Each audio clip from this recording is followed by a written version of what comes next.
Alphonso toujours en action, le groupe superstar. Aïe! National President press for Quincy Rule. Ça aide.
Secretary. Financial Secretary. Aye. Adeyabuka.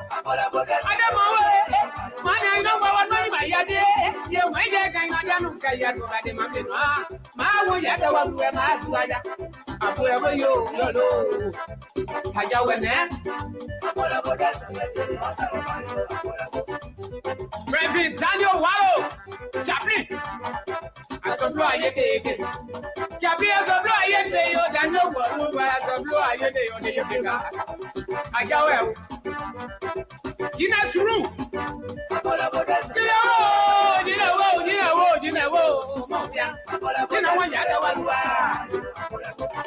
First Lele. Sawa mama. Aide monson. $7 yo ose monti we mao.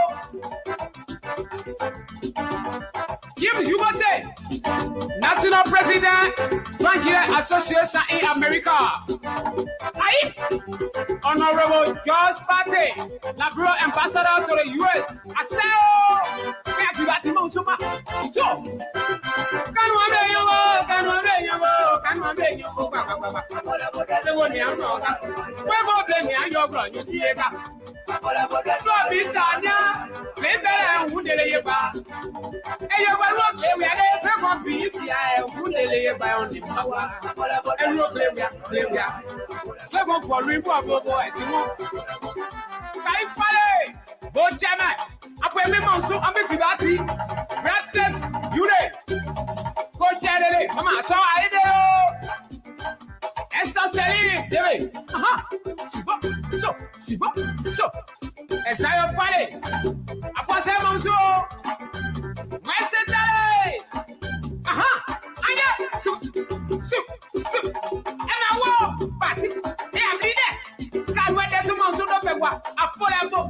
Association in America. Asawo aye well on rupe I'm sorry I'm a step that's me akwebe Tommy Paul yeah get them go anu mama monsu seli pare aha ka eru na la no be Ablogaya Hayawe ne blah Chibaga we abu Sim Kabe Minnesota President me get him on soup you get to all the na amanya we no Sima ayi obey don't respire best video president you got plan am na bo no your problem na dem mo na bo Don't be happy I get you. Remember you never can do a video. I went there. What's there you go? What's there you go? Are you a president? Joseph Kabe, New England president. Asawo, no ya demo and get right, Yasia. Maya, Brother Bide, Maya Betty, the Matio, Naya Monte Yamani, Maya Dinya, you talk. I know,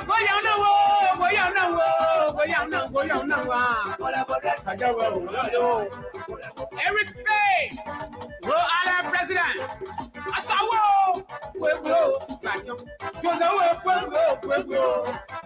yes, yo. Aha, anu mama super, superstar way yo. Mio Selim, I'm a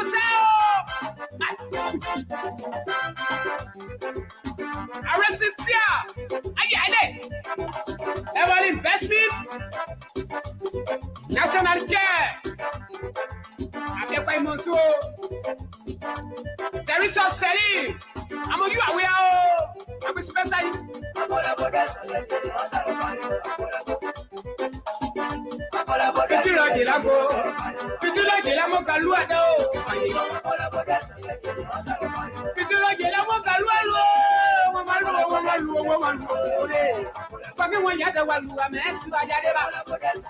National Queen, as a blow,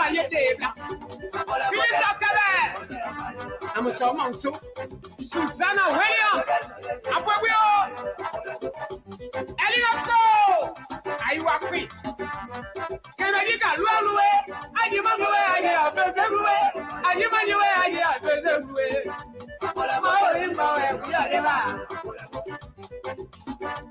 Let me not go. I saw it. My hair from now. My father, buddy. And I walk. I'll be fight soup. Only one photo.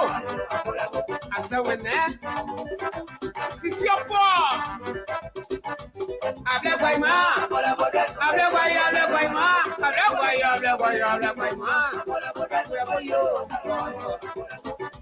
Better clear. In Bawel. Oh, my, you're playing your black. My boy playing your you see it. Get up and look out. I never walk on. Yeah, what's the brother? No, where Papa will not. Yes, I know what the can we give pounds. So, now, baby, I go back. So, Samina! And I walk, but I did it. Better than me,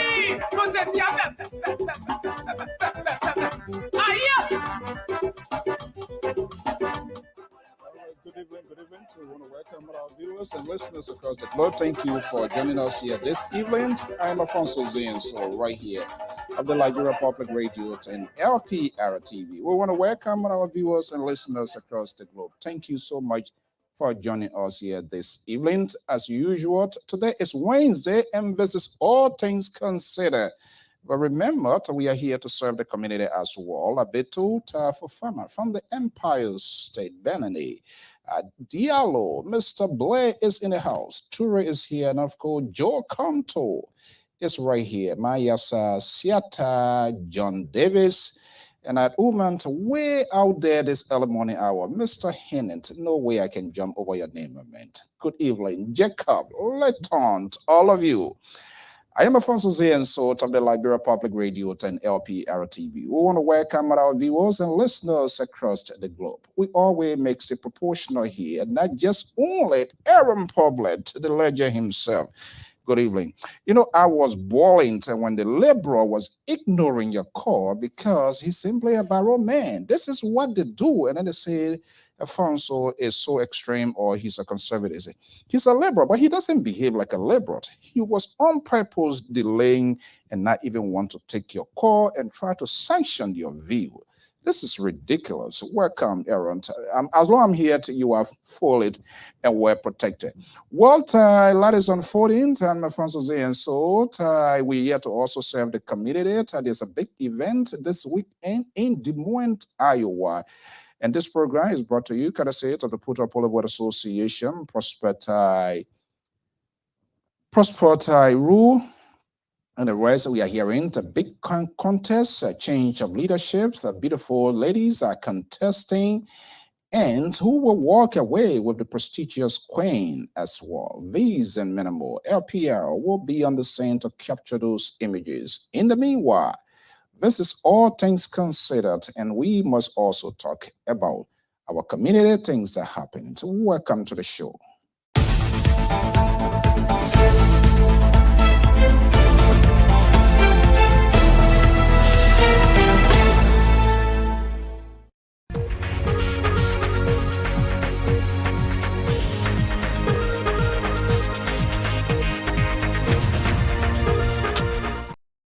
Good evening, good evening, good evening to our many viewers and listeners across the globe. I am your host, your anchor, Alphonso Zean Soe, right here with all things considered.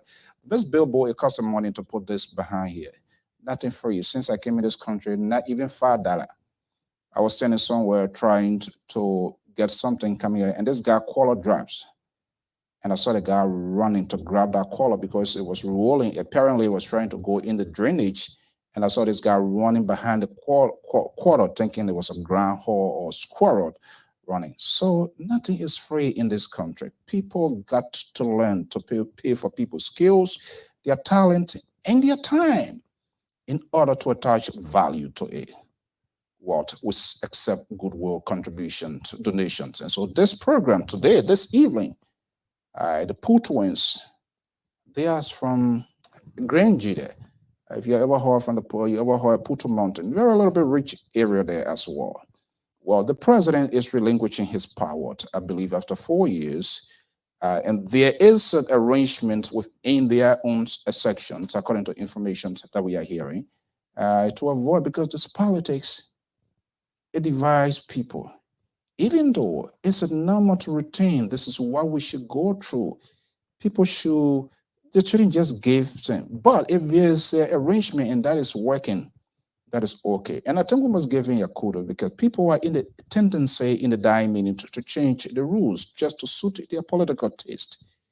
Many of you, we are living witness these organizations in the diaspora. I was in that position before. They will tell you nothing inside a thing here.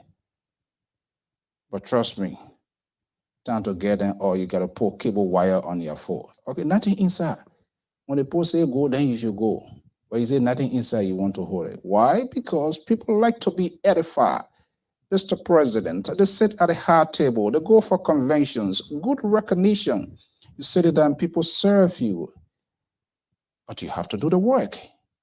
Interestingly, for most of them, we ask them to make report, then that's the time they are doing doubles, they are doing triples. But yet with sanctions and questions national government of being dishonest. So there's no exception to that.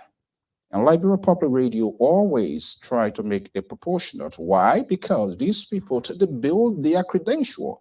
These are community services in which, of course, we value. We must value. It requires time and energy, risk involved. You as a leader, you have to literally attend every or any other event. Even when it's someone's baby shower, you as a president or chair depends on the nomenclature and the sector of that institution. If you don't call, my son delivered, the president not call me. It was my baby shower, the president not call me. But how many of them are also willing to put in time? If you can't invest into your organization, if you can't give back to your organization, then that's a problem. And I don't think the organizations should reciprocate. We got to make people be responsible. And when people are responsible, they're making informed and sound decisions. That's what is lacking in the society. And this is why for us, we just do not just only give privilege and opportunity to the politicians or the elite, how you might call them, or people who live on Capitol Hill. Because these people, they start their process here, volunteering here, and we did not do enough to hold them accountable. Now, they build these credentials, go out there, which of course they have the right to do under the provisions of our Constitution, but guess what? It adds up to the value of leadership. I was president for K-Mount Association. I was president for Grand Cadet Association. I was president for Grand Bastard Association. So the leadership skill is in me. So we need to hold them accountable, because they stand on these things and make good argument, and that argument potentially resonate. And so we must also discuss our community. We can't just be throwing out there. We must hold people accountable here as well. And some of these people, they have done a lot for their community. And I know, because I've been there, I serve. Sometimes the organization does not even provide the resources. And you would just suddenly appear to those places and they will call you, Mr. President. You know, the fundraiser in this country, whether here or Europe, is endless. Whether they send you an invitation or not, by the time they go, they'll call you. And you feel like a bitter goat. And you want to make news. You want your organization to gain recognition. Mr. President, I gave this blah, blah, blah. Even though the board, and you have, this organization have a controversial board of directors. Let it care here, baby. My own county, Grand Unit Association, I believe 32 or 42. What the heck is that? 32 or 20 some more board members? How can these people arrive at something concrete or tangible? How can they agree? How possible that can you have these people to congregate in order to make decisions for the administration to function? It's not possible. It's not possible. So I just don't blame some of these organizations, local organizations that just put themselves together and say, hey, serve at this so X period of time, give way. Because why? People just do not like to leave power. They love power. And I will cry about those people across the sea. I am Alphonso Zean Soe of the Liberia Public Radio. And guess what? I will be the master of ceremony there. Getting me from the ocean state there is a lot. But when the two twins meet, this is what happens. I will be right back. Mama boyo figa ba de yeye ade ma ni se gbogbo yi awo ke mi gbe ju ati o de bra ajawe o wi ole wa amo ye ya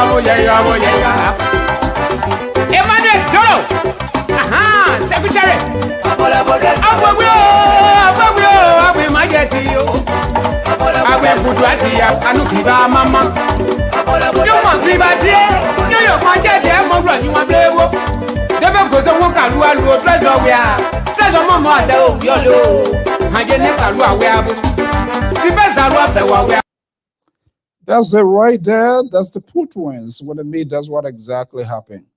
My understanding, all the Brazilian heads, the Italian heads are off the market in Des Moines, Iowa. And they are calling most states to bring in here.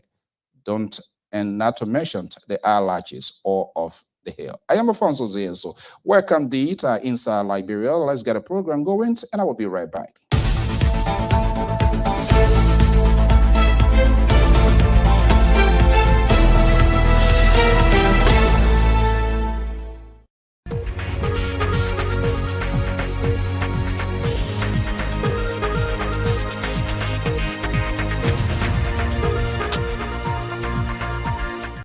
Okay, as we talk always about our country, we must also give recognition to services rendered right here before our feet. What? In the dying meetings of the conventions slated for Des Moines, Iowa, the president of the Puerto Labor Associations in America, President P. Quincy Rule, is making an honest appeal to Puertoans across the country to converge on Des Moines, Iowa, to brace the annual 2023 National Convention. This is his message to his kingsmen. One more under prosper Quincy Rule, more no proof and clear back on your no kibli, more no your club out under place, more blame and down where I'm on no proof and clear on your no kibli. Well, especially ammonia day. The Midwest, Minnesota, North and South Dakota, Iowa, they Des Moines, the Bamu well, you we are Macumba, and we are Yene, the Bamu, de Des Moines, well, yes, the Bamu studio, then the Bamu name the wing Yadio, a down well wagre, a ye Jalala Bumu, a ye de Puli, a ye dessa, yes, I at a grepo, a ya Yamone and one new just suru new job. I won't boli mau, suru be in the ablidai, this so ye no ani aye borimao mle di ne apo ya nu di abli pase tabe gba pase de poli na se bele aya ajaba boima bla ya nyum boimao me ti bo gidi ampoa ambale awon wajire o aye wala ayo tadwe po jalala ayo gbopo atro mo wanlu mo ni no East Coast agbaka awa so royal mo po emu danwo da tomio da marasinyo amu agbawo bafo emu adanwo akraba leta dopo emu atro you so abo bless you. Well, ladies and gentlemen, this is your president, Prosper Consiruya Kula, the president of Putu Apoliable Association. We want to say thank you for supporting us through our leadership for the past 4 years. A few days from now on, we'll be in Des Moines, Iowa, and it will be a very big event. We're having our annual convention and a fundraiser. We invite everyone around our vicinity, most especially those of you in the Midwest, all the Grandidians. We invite you to come and support our organization and support our event, because there are so much that we want to do in Putu, Grand County. Whatever we do in Putu will affect Grand and affect Liberia at large. Thank you very much. We look forward to seeing you, and may God bless you. May God bless the Putu Apoliable. Thank you. That's the president making his appeal to his kingsmen assembling in the expected. And we are understanding two buses, couple coming from Philadelphia, the May West. It will kick off as of tomorrow. And not just only the president. The vice president will be taking charge when the president leaves. She's going to be the next person to be the president of the Putu Apoliable Association in the Americas. It's no exception. She also make an honest appeal. And by the way, as long as you are from Liberia, if you have an organization, you have a group, we are not selective. All you need to do is just to shoot or a text message and just tell her, hey, we are having an event. What can LPR do? Don't tell me you're not getting money. You go into this convention, you pay $50, you pay $100. I'm not going to sit down here and pour salt in my throat and say, God will bless you. God has blessed us enough. Let's listen to Vice President to be in the next coming day in her appeal as well.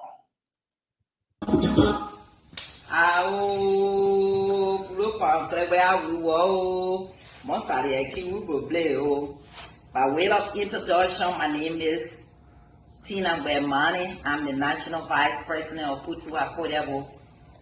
I'm on a platform today.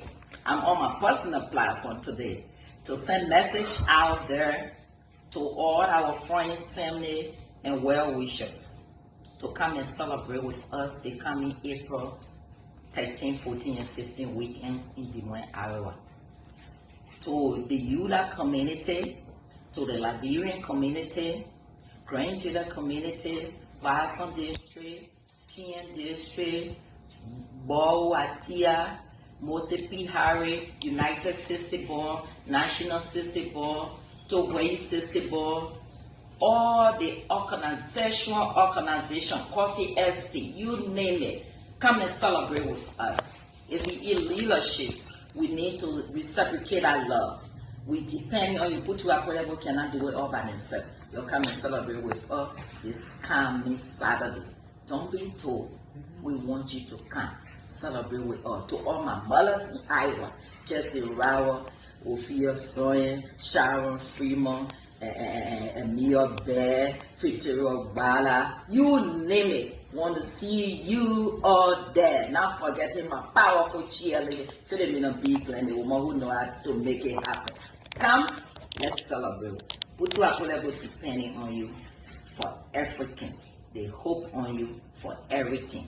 Ao puluayo sabo anyo na uluwo wiyo mo uluwa montina gbe mane o unson di mo aiwa mo tuwe pulo pa wan fa place o ne awana ablea ka kibli Adia convention nuna we yes dialeo e pro we up we your meta your man your meta your pua man the 13 the 14 and the 15 so ada klebe o sapanye klebe abosawo adini melo abe pulu abe kawade abe sion abe juason. You just name it. I'm calling every one of you. You'll come and celebrate with you. More especially our state, our neighboring state. We asking for all your support. You'll come and support you, cause support a place we depending on you. Thank you. Come when we see you. God bless you, and we love you. That's it. We are making them, we are compelling them the need to know their root, the need to know where they come from. This country has its own culture, and the culture of our country must be kept alive. That's the president there, that's the vice president, and Her Royal Highness, the Queen. It's proportionate. They are all sent in one accord, in agreement, calling for solidarity, for support. The current Queen, her crown, who's going to grab that crown? The crown is at stake to be grabbed. She's no exception. Also making an appeal to her own constituent. Let's listen to this. Ne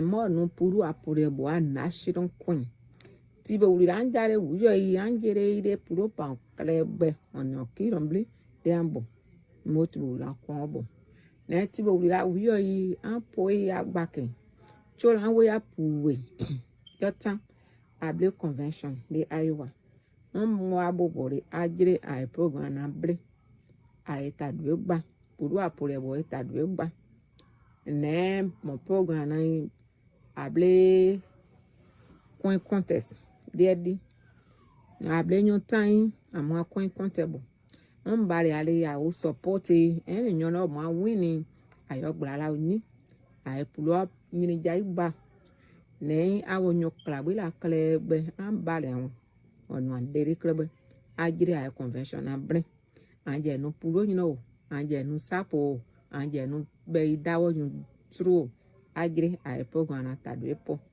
ne mo no akoin na yi me and bo wuru dere on bare awon akrebe atari chedere ai de krebe tadwe po una pulu apurebo unse na pulu asayebo so am bare ale akrebe ayeji a convention na blow ne koin konte ama blele yo ma wini le ayo kwa ne ta na wi ayi unja atropola awo fo ale antai 2015 même à coin on peut trop aje abere amboy je anti gwori me ajare nyumo yefo so ayan ta fori on bare njo ma wini ayoko na ayoni ayepuru ajini jaiba ne ma po edeji mo nyoro ti gwori na po edeji na mu dejide je ni akon anti gwori so anyi ku anyum so ya wuru abo akrebe atari chedere awon no kibino aye tadwepo aye dedwenu monu jo adru awale won sin awo akrewa aye play agba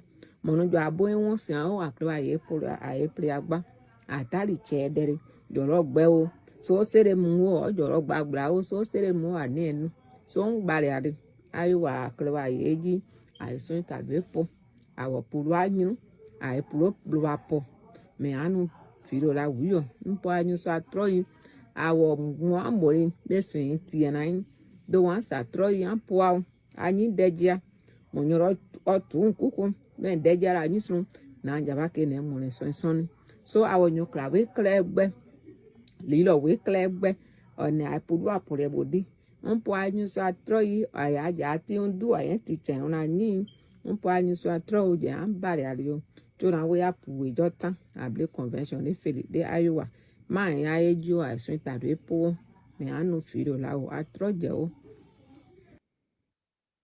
Wow, that's interesting. Sometimes we have to keep it like this.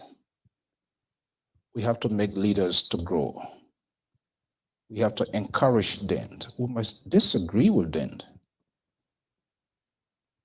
Yes, we'll talk about Liberia, the endless story. We'll talk about it, but sometimes we got a lot to write before or on our own feed to see what is happening and give you a conversation.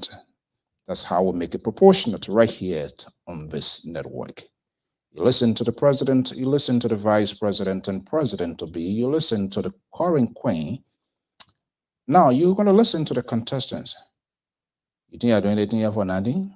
Oh no, nothing free. You can't even get free. You people don't even have money like bro before here. But once you reach out to us, we can make it happen. Be a consultancy, how to get it done. We can help you to get it done. And that's what we must do.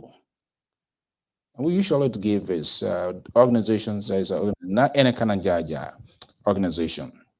Okay, the liberal is here.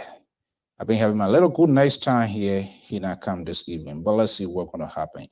He knows, he's aware. So let's listen briefly to some of the contestants, those that are vying for the Queen leadership of Putu Apoliabut, expected to unleash in Des Moines, Iowa. Let's listen to Queen Just Etot now. By the way of introduction, my name is Charles Etot, baby sister Naya. My dad's name is Charles Derry Naya from Greenchiller, Putu District, Jaudi to be precise. My mom's name is Mary J.D. Rose from Sano, Greenville. I'm from the family of 7 siblings, 4 boys and 3 girls. I'm the 4th in my family. My education background, I went to school in Ghana, graduated 2004, moved to Liberia, went to college, relocated to the United States of America 2015. I intend to pursue my education. I have 3 beautiful kids, 2 girls and a boy, and married. We are having the publicity to invite the public to come and celebrate with us. Putu Apoliabut in the Americas is going to be having her under convention in Iowa from the 13th to the 16th of April. So we encourage every one of you to come and celebrate with us.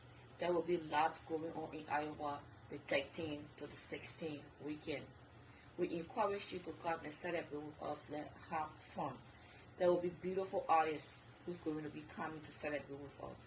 Most of all, we're going to be having a queen contest, and the queen contest is going to be among 4 beautiful ladies who's going to be tossing over the crown, who's to be the next face of Putu Apoliabut in America.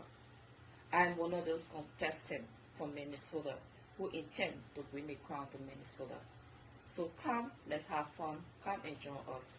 Don't be told it won't be easy.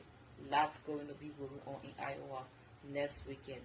Come and join us. Let's have fun. Thank you. Come and join us. Let's have fun. It won't be easy. Who can run, run. Who can run, stay. Stay 1, stay 2. Let's go to another contestant. Contestant Helena Gay. Also get her message to her people. Non conto adesso. On basso dubli. Anche ma so però. Because the more curi. So on di dabo. An family clear when we andi jar. Mo se fiaro. Kaneo. Bobo. Chiapango. Onian. Ene taklebe la sanao. Bason. On quadro fandro.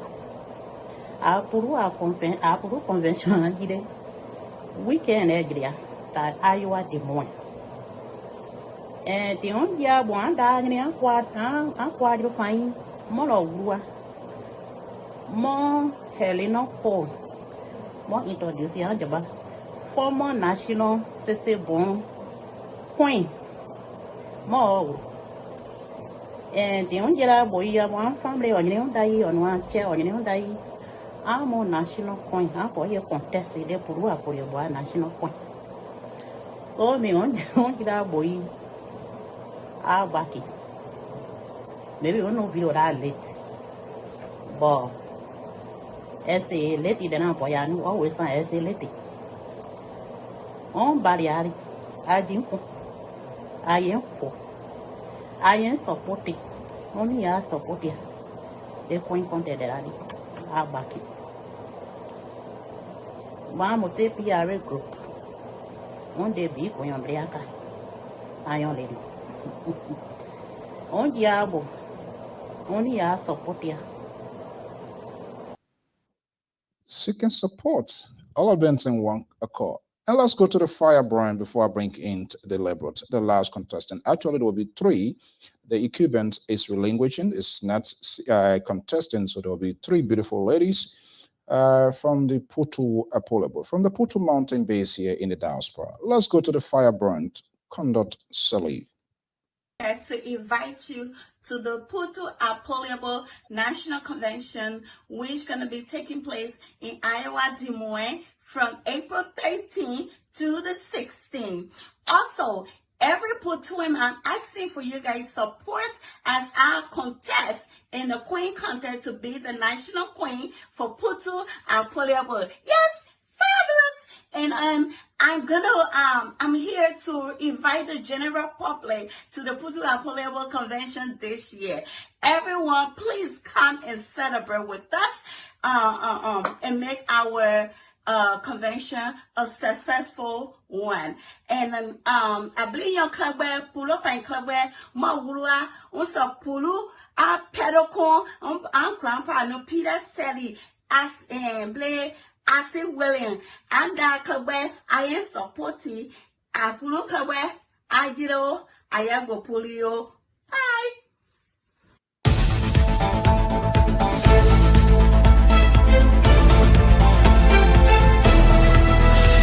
Kemajo mo bendia mama boyo mi ka ba de nyan ade wa ne se gbogbo yi awo ke mi ke ju ati odo yo bia ajawe o wi ole wa amu ye ya Emmanuel Doro aha secretary awo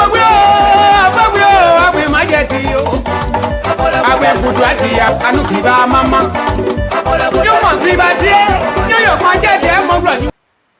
Oh my goodness. Let me bring in the Liberal Progressive. If you ever saw something, I got a video of something to the Liberal dancing. The lady who was spraying like a plane getting to a touchdown at RIA or JFK, she don't even know how to do it.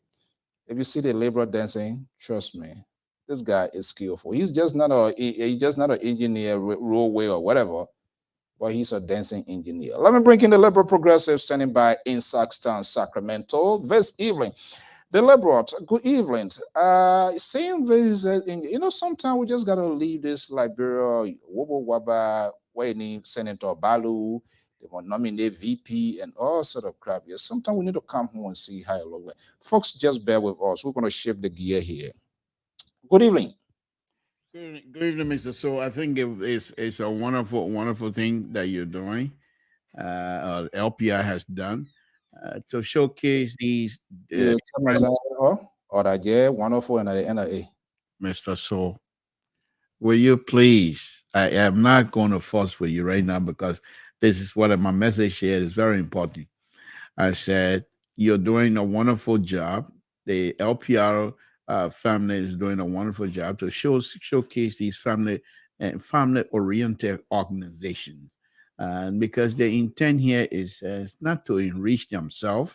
Most of the time, they do these things, organize, go to conventions, and be able to generate fund to help brothers and sisters back home.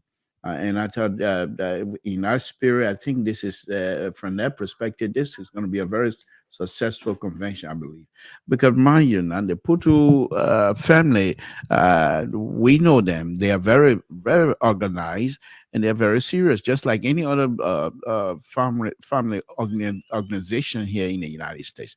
Mr. So, I think the Queen contest itself most likely gonna generate huge sums of money, and I have not heard any kinds of bad thing about this organization. I've been around for a while now, and I have friends in this organization as well. So we pray and we hope that they will be successful. But I want to thank you and the LPR family for showcasing this, and I will hope that thing that you're starting to do, that you will continue to do in this. What are you talking about? We have a large family organization in this community? No. You see, Mr. So, so let me learn, and then you can come back, because I think you and I getting ready to diverge on this wonderful conversation we started, because I'm not here for you to bamboozle me, telling me no. You're not going to control my thought. Let me. I'm hoping, I pray, and I hope that you and the LPR family will also call this wonderful platform to other organizations, other family organizations in the community that perhaps want to have their organization be a showcase on LPR.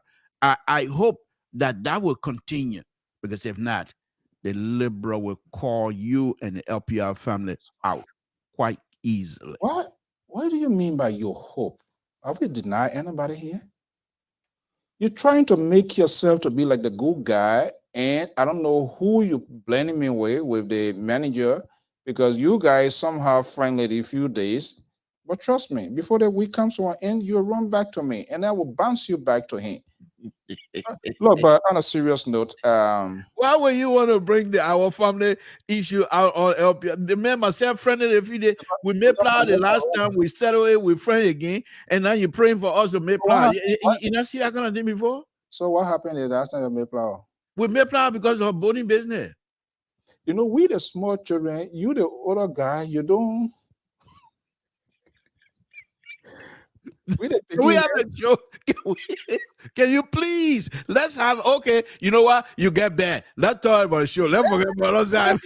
Is it you had a poor man this time when small children do things? I remember my papi then. They are like old men there. But this time, old men there, they're the trouble.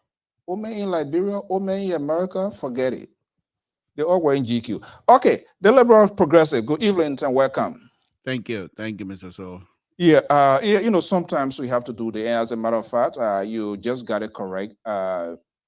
We are not selective. As long as you reach out, and even if people don't reach out, we always, when we see announcement, that we would like to go out there. And this is why we are not a type that freak out so much, because we want politicians to come so that people will be enticed to listen to us. We here at LPR, our ultimate goal is to empower Liberians themselves, and this is why we keep conversations in the civil context, even though it's uncomfortable with them, because we don't necessarily talk things that they want to hear, sometimes things that is not in their political favor. And I think that is better. So that's why we don't create unnecessary drama. We just poke some little fun to create a civil conversation here. Thank you for joining us here. Hopefully you're Minnesota. So you and the Minnesota politicians, you guys are more friendly. You deny Aaron Poplar phone call in our Washington. The young man were tweeting, making a call. He got on the call and the platform yesterday that was not IE platform, that Barrow men were running it. So y'all need to understand that one thing about your IE people, you don't know how to follow the rules. The rule was, I will put up the number, then you will call. The IE man, you keep saying, I want call, I want, you think that IE platform? They're not because you got yellow all behind you there, you think that IE platform? No. Look at the red behind me, the Barrow. So the man had to wait for a turn. The Barrow was in charge. I'm not here to come and cater to IE and what have you. No, Mr. Soe? I don't know. All right. Aaron, I told you, but you are making friends with this guy. This guy, he just... Okay, good evening. Let's come to a conversation, all things considered. Is it possible to make your number available just for our audience to participate? Is that something you can do? I don't know. I left my phone out. Is that something you can do? Okay, what do you want me? You want to put my phone up there? Whenever you're ready, let me know. We'll provide your services for your platform. Free of charge. Pro bono, that is. If I phone been now, you want to start... You agree and I agree. I put it there. Oh, hey there. We'll get time for you. Yeah, coming back. I will put it up. Okay, let's have a conversation here. All things considered. What is happening? I'm hearing a lot of conversations going in the cyberspace, negotiating for vice presidency trying to call a conference. I don't know whether they're all Liberians or all political or few political party conference here. There seems to be a disconnect in the political process in Liberia with these politicians, and this is why it's so frustrating. But you are one of those who is a chief facilitator to back this thing, because when people we forecast this thing long ahead of time what was coming. You, the liberal on this network here, you were on your feet.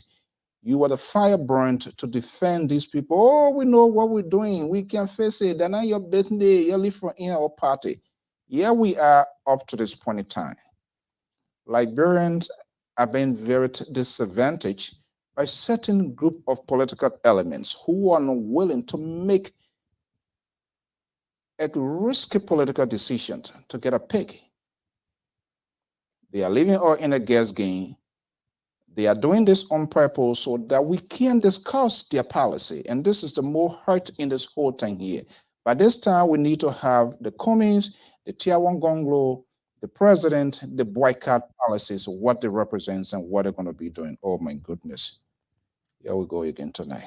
Boy, it's about to get interesting. Your patron is here. Amos Joy, can you please come on here this evening, because the Liberal has extended his friendship to 10,000 Lakes City after calling him whatever name, for whatever deed they are working out. Let me bring in to Legendary Sisi Goyo. Is our senior contributor of the Liberia Public Radio and support the candidacy of Councilor Tier 1 Soe Gonglo. Man, I've been seeing Gonglo walking all in the guy working for the 18-year-old. But bro, the man is he's working out, going to unaccessible place, jumping into barrels. Oh, I wish I have one of those today. Okay, let's have a conversation. Sese, good evening. Welcome. How you doing, Mr. So? Hey, Mr. To, don't mind me. You want to say our Gary? Hey, he ain't able. Oh, that's why I want to start so quick. You alone tonight, so you just have to be very careful with us. No, it's simple. It's at a click of one, then one of you gone. Anybody can be anybody. I do it a spoon. Or no spoon. In the barroom. Just throw in the barroom, or Randy say, go in the TV room, go with the small.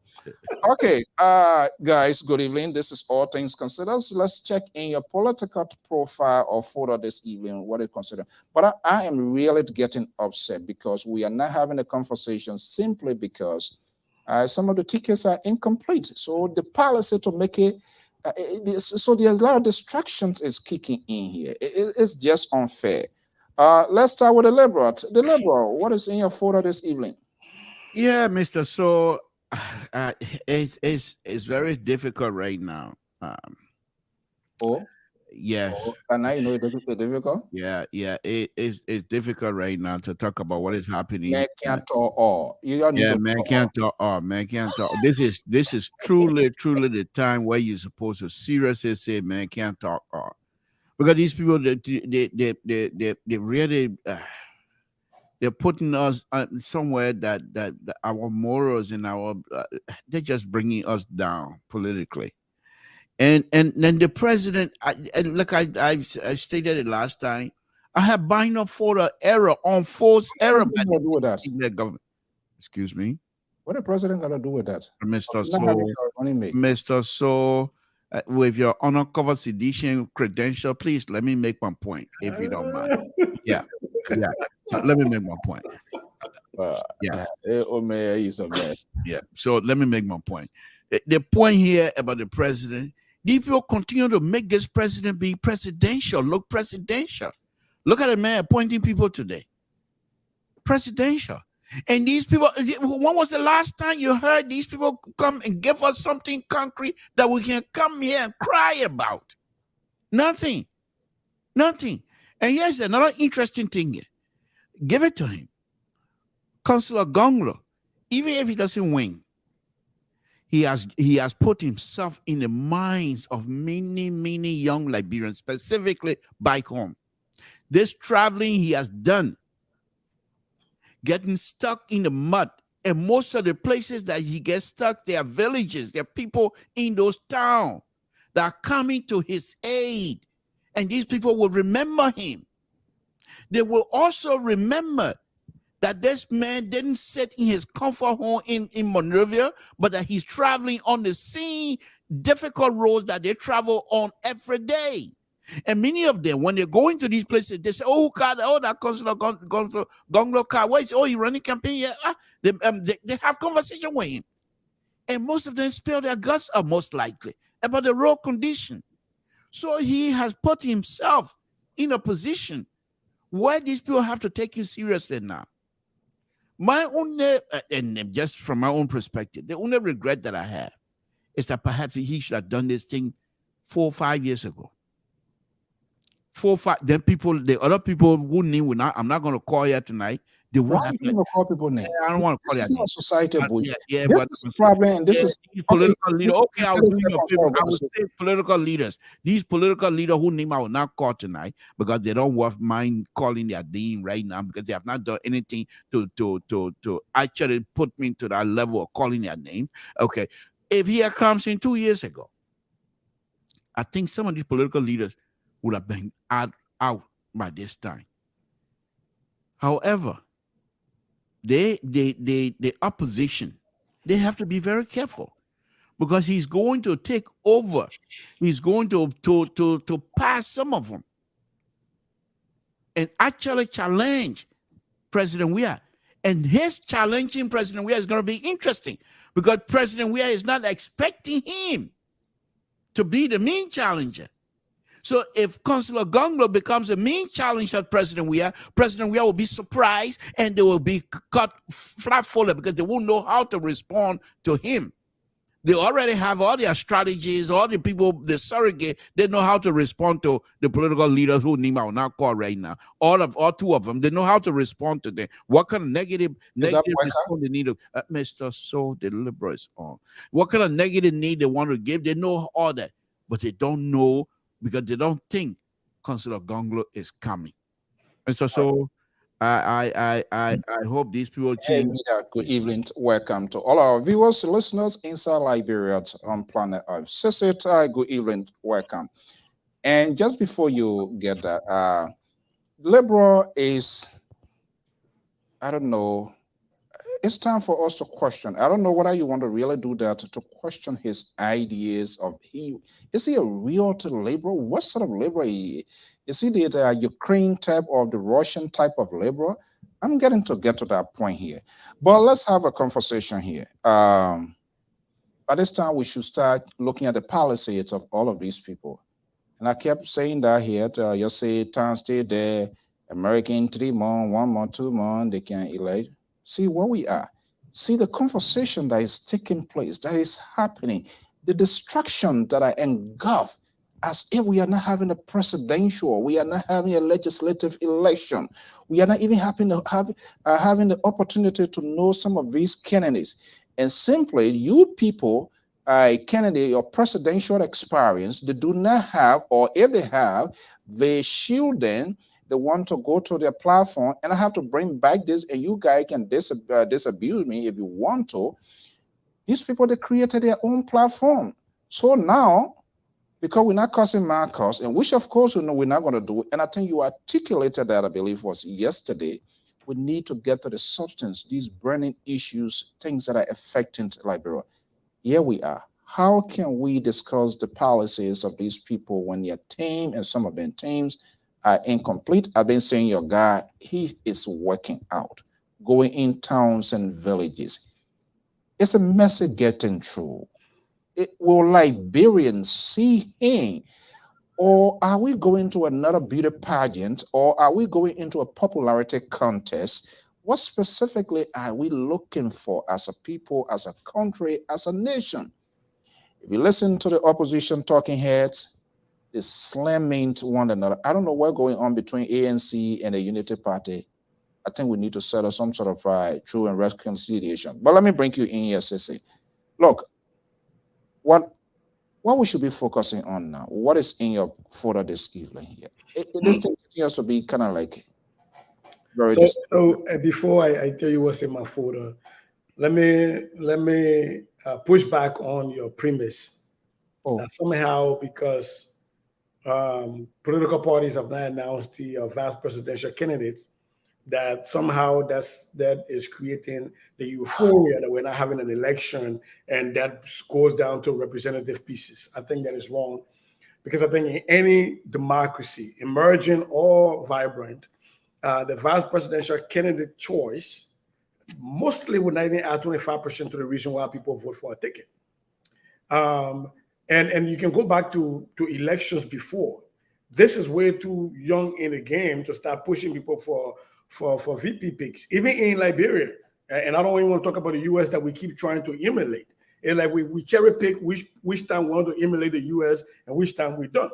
But I think the fact that political parties and their leaders and their candidates, presidential candidates, are not rushing to name a vice presidential running mate means they are putting enough time, enough calculus, enough energy into making their choice, so that it's not one of those choices that you make and you know that person is not ready from day one to be president. The office of the vice president is very important.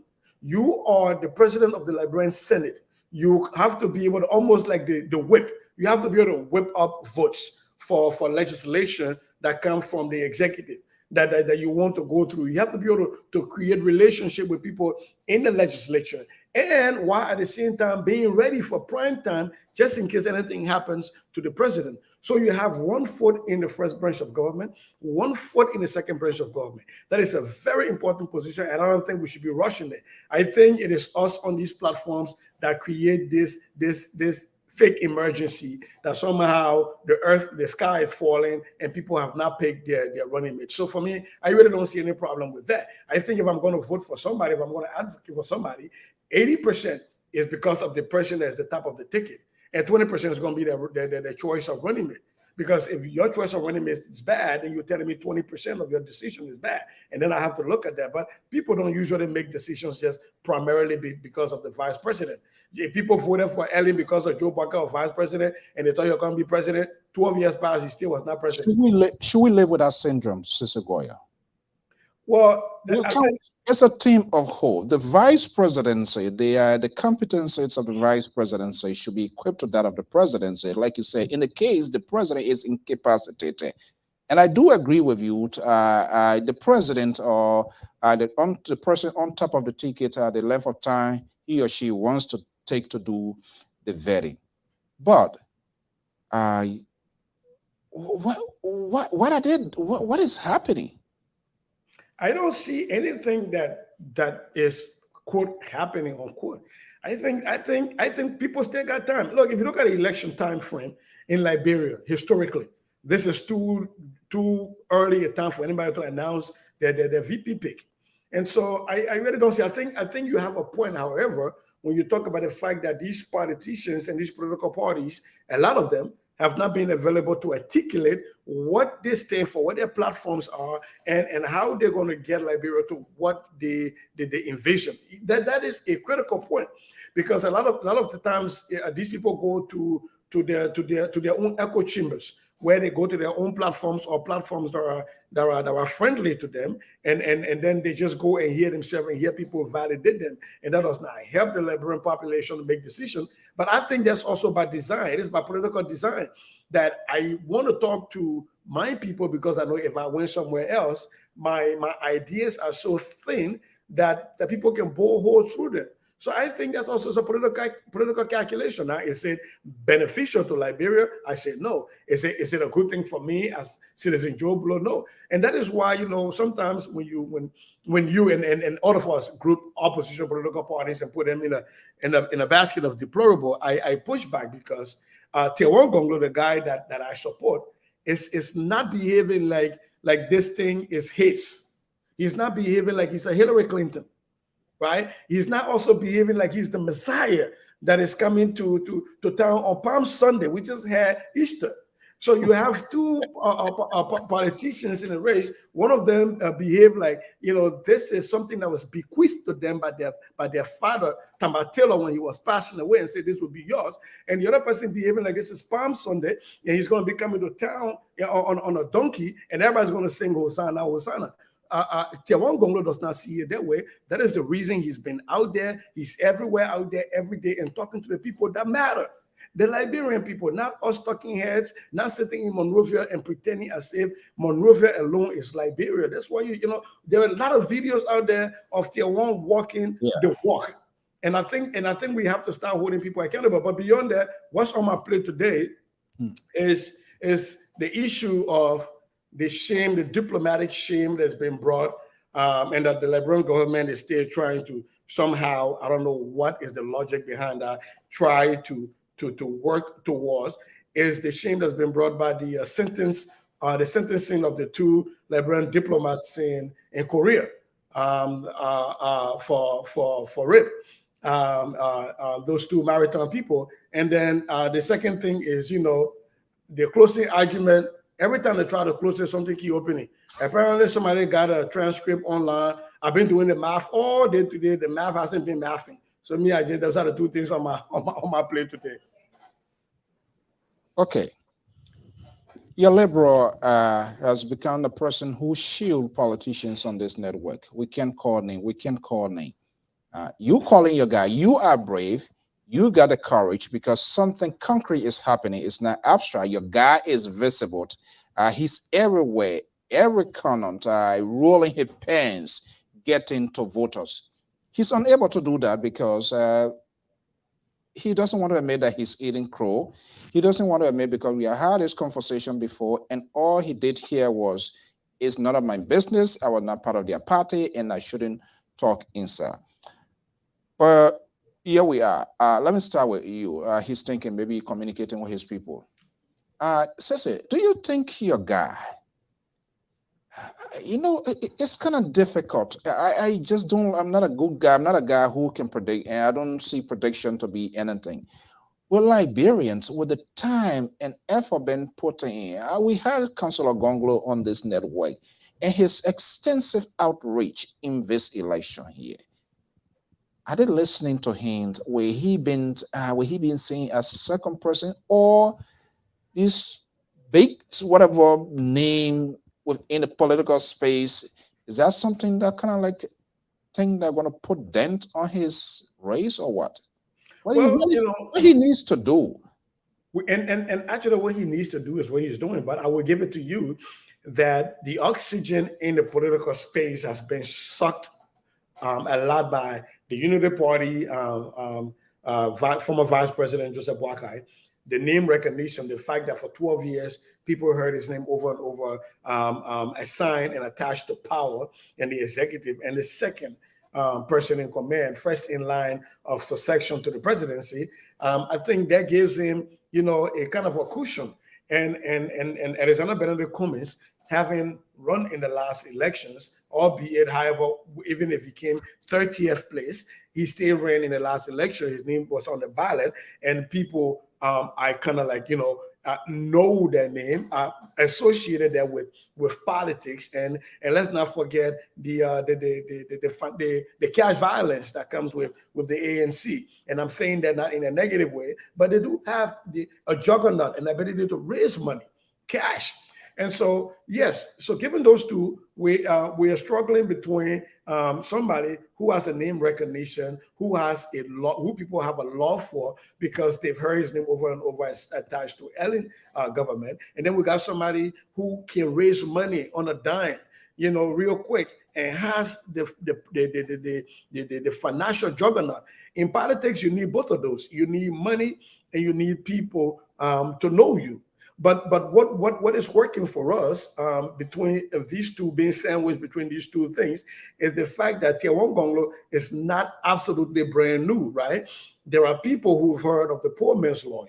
There are people, and also that we're not saying he's a saint, but he is showing us the old mat that he sat on during the interim government, during the Ellen government, before that time when he challenged the Chancellor government and he was almost killed and went back to the country, even though most people would have just sat in the comfort of America.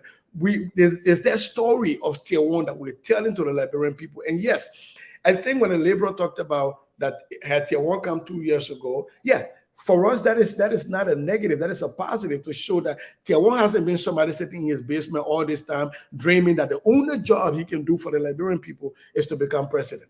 Right? He worked as Solicitor General. When he left and went to the Labor Ministry and things didn't work out, he did not agree with the government on substance and on ideology. He resigned, went back to private practice. Right. And in private practice, he is a small business owner because his law firm hires a lot of Liberians. So he's somebody who doesn't believe that the only way to get paid in Liberia is through government. If, as a matter of fact, one of his slogans is that we're going to make the government job so unpopular that government is not going to be where people come to get rich. Out of government is where you go to get rich. And so, we could say Tiawan would have come 3 years ago. But, when people saying those things, usually it reminds me of people who died before Jesus came. We would have said, well, maybe if Jesus had come 1,000 more years earlier, those people could have been Christians. So we're not here worrying about what could have happened, right? We are here leading.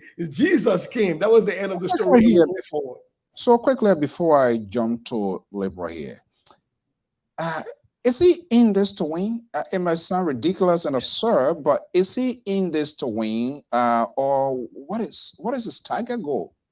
So if you know the councillor, the last election, and the Labour talked about that, there were a lot of people who reached out to him last election to run.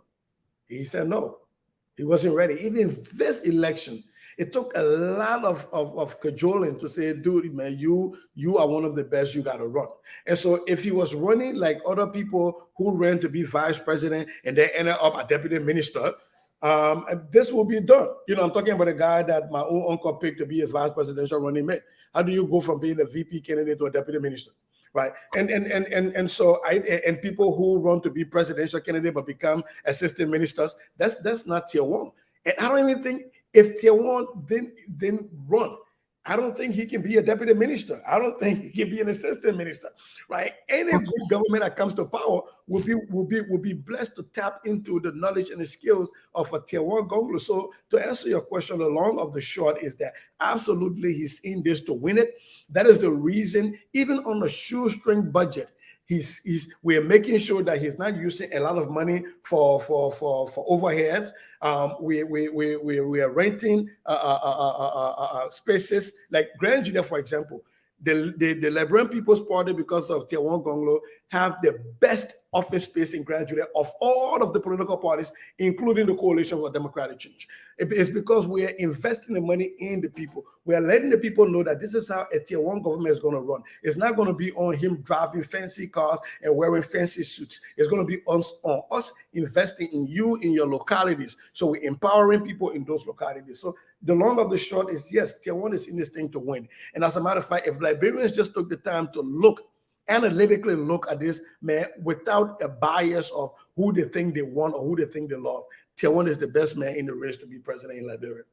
Tiawan is the best man. I'm not sure the Liberal are going to be on board with that, but the tone of the Liberal now is literally fading that way. The hopes dashing. I can see the political frustration in him because he has cried, he has blown the trumpet of Ambassador to boycott on this network. He never hate himself for that. Liberal, let me just bring you in.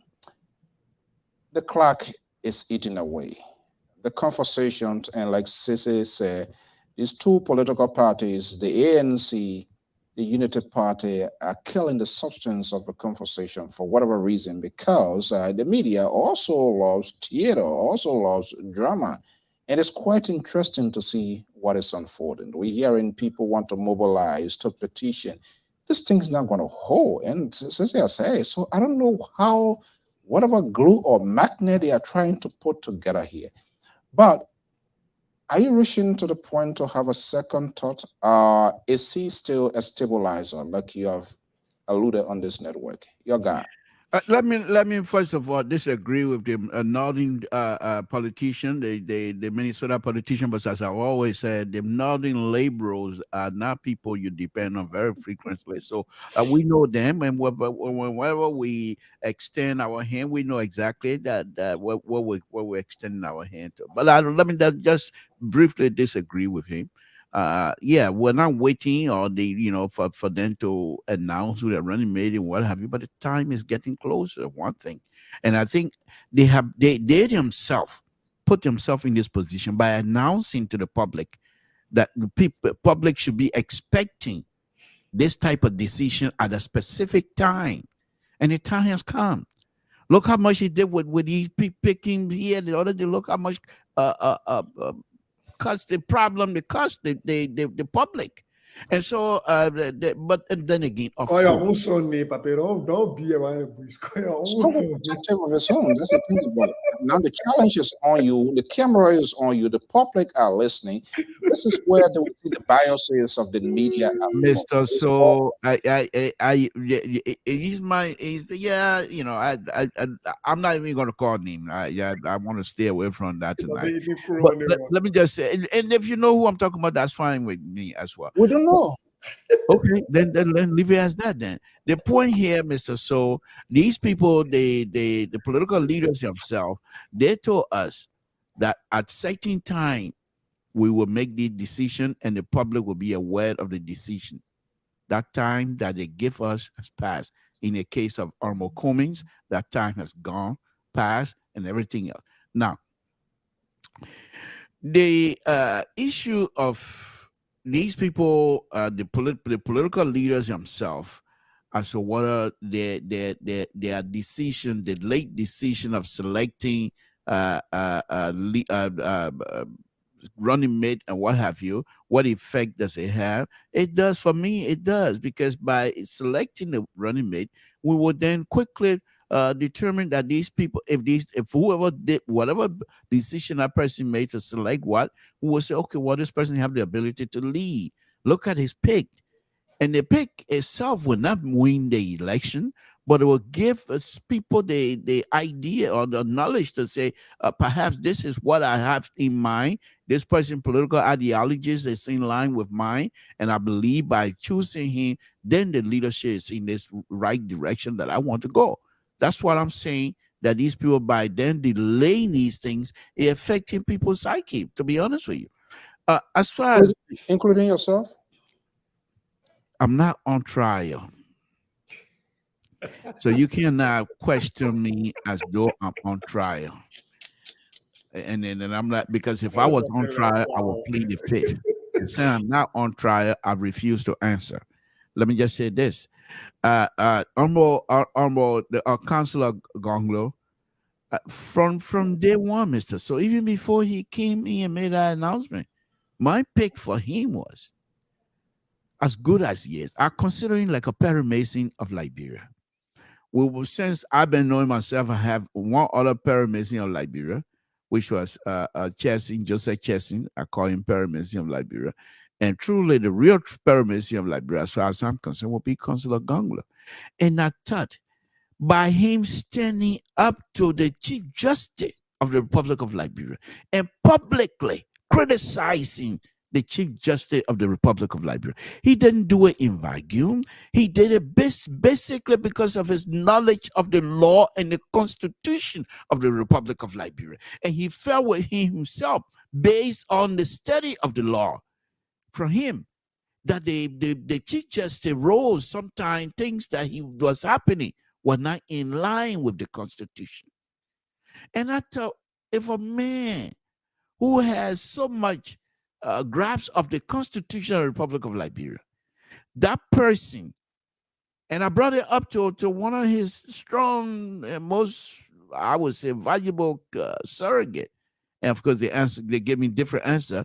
But my argument was, this man should be vying for the position to be Chief Justice, because the judicial system in Liberia is not quite up to par. And people like Councillor Gonglo, if they take control of that, they will mold it so that it will be working for Liberians, not for rich people alone. And I think because this is who he is, that's why he have carried that broom. But people, his surrogate was Mr. So, yeah, what's your question? No, you say he's carrying the broom. I'm not sure Cecil is going to agree with you. Are you saying Councillor Gonglo carrying the broom because he needs to be Chief Justice, or he should No, be? Mr. So Why are you always in the tendency of defining and try to establish the you see, this is why I don't like you to interject, because then you try to bamboozle me to accept your ideas.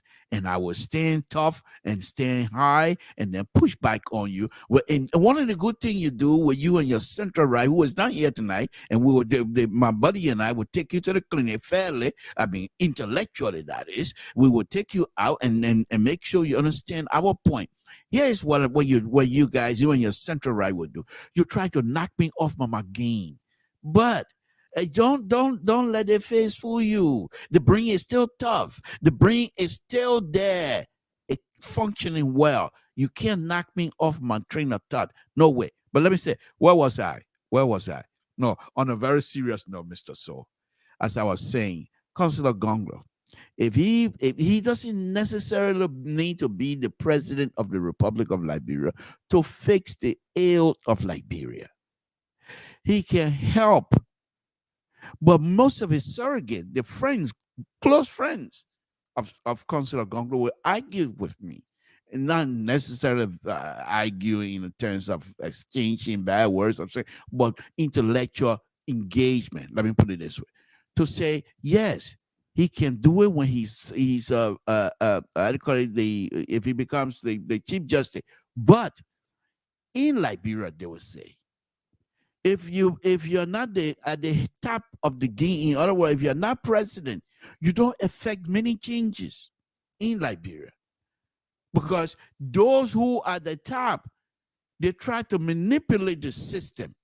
And I believe, and this is what it convinced me also, because they're saying that people like Councillor Gonglo, who would not take any kinds of bullying from anybody, let alone the president. So if he become Chief Justice and the president try to manipulate the system to try to bully, he will resign.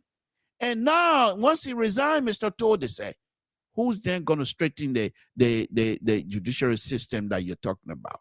So we'd rather have him as president, where he would then try to bring somebody on board who would see with him eye to eyes in terms of the law and the Constitution, and then that person would be able to be at the Justice Ministry or be able to be a Chief Justice of the Republic of Life, and then try to fix the judiciary system so that it will work for all of us. Okay, let me bring in Sisse. You heard his long radio. I don't know where he has ended. He didn't even answer my question here. We have reached a point. Let's talk about your candidate. I think this is what is important, because he's doing extensive outreach now, very extensive. What is he saying without you going in depth? What is the game plan at this point in time? What is his game plan? And I'm asking this because I don't know but politicians, there are a lot of uncertainty in politicians in terms of their actions or what they're going to do. But I made it crystal clear that most of these guys, they are corrupt, they are not honest. So his political ideology seems to be a little far different from who they are and to what they represent. When the going gets tough and the tough gets going, where he have a second thought, for example, to align with any of these guys. And if he used to do that, you are top inside of Tiawan's say Gonglo. Which way do you think he's going to pivot? The Liberian people's way. But look, the liberal, before I get to your point, saying that Tiawan Gonglo should be Chief Justice is laudable. It's a good thing. But nobody wants to be Chief Justice in Liberia. He doesn't get it. The position of a Chief Justice or Justice of the Supreme Court is a 10-year position. It's a appointed position as tenure.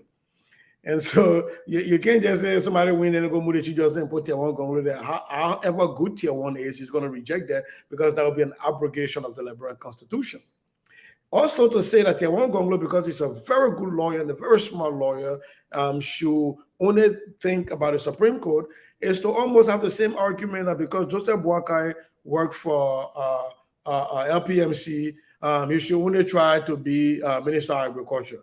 Or that because are you asking that question? Let's see if he get an answer. Or that because Alexander Cummings is well noted for being somebody who did very well in Fortune 500 company, he should be Minister of Commerce in Liberia and stop running to be president.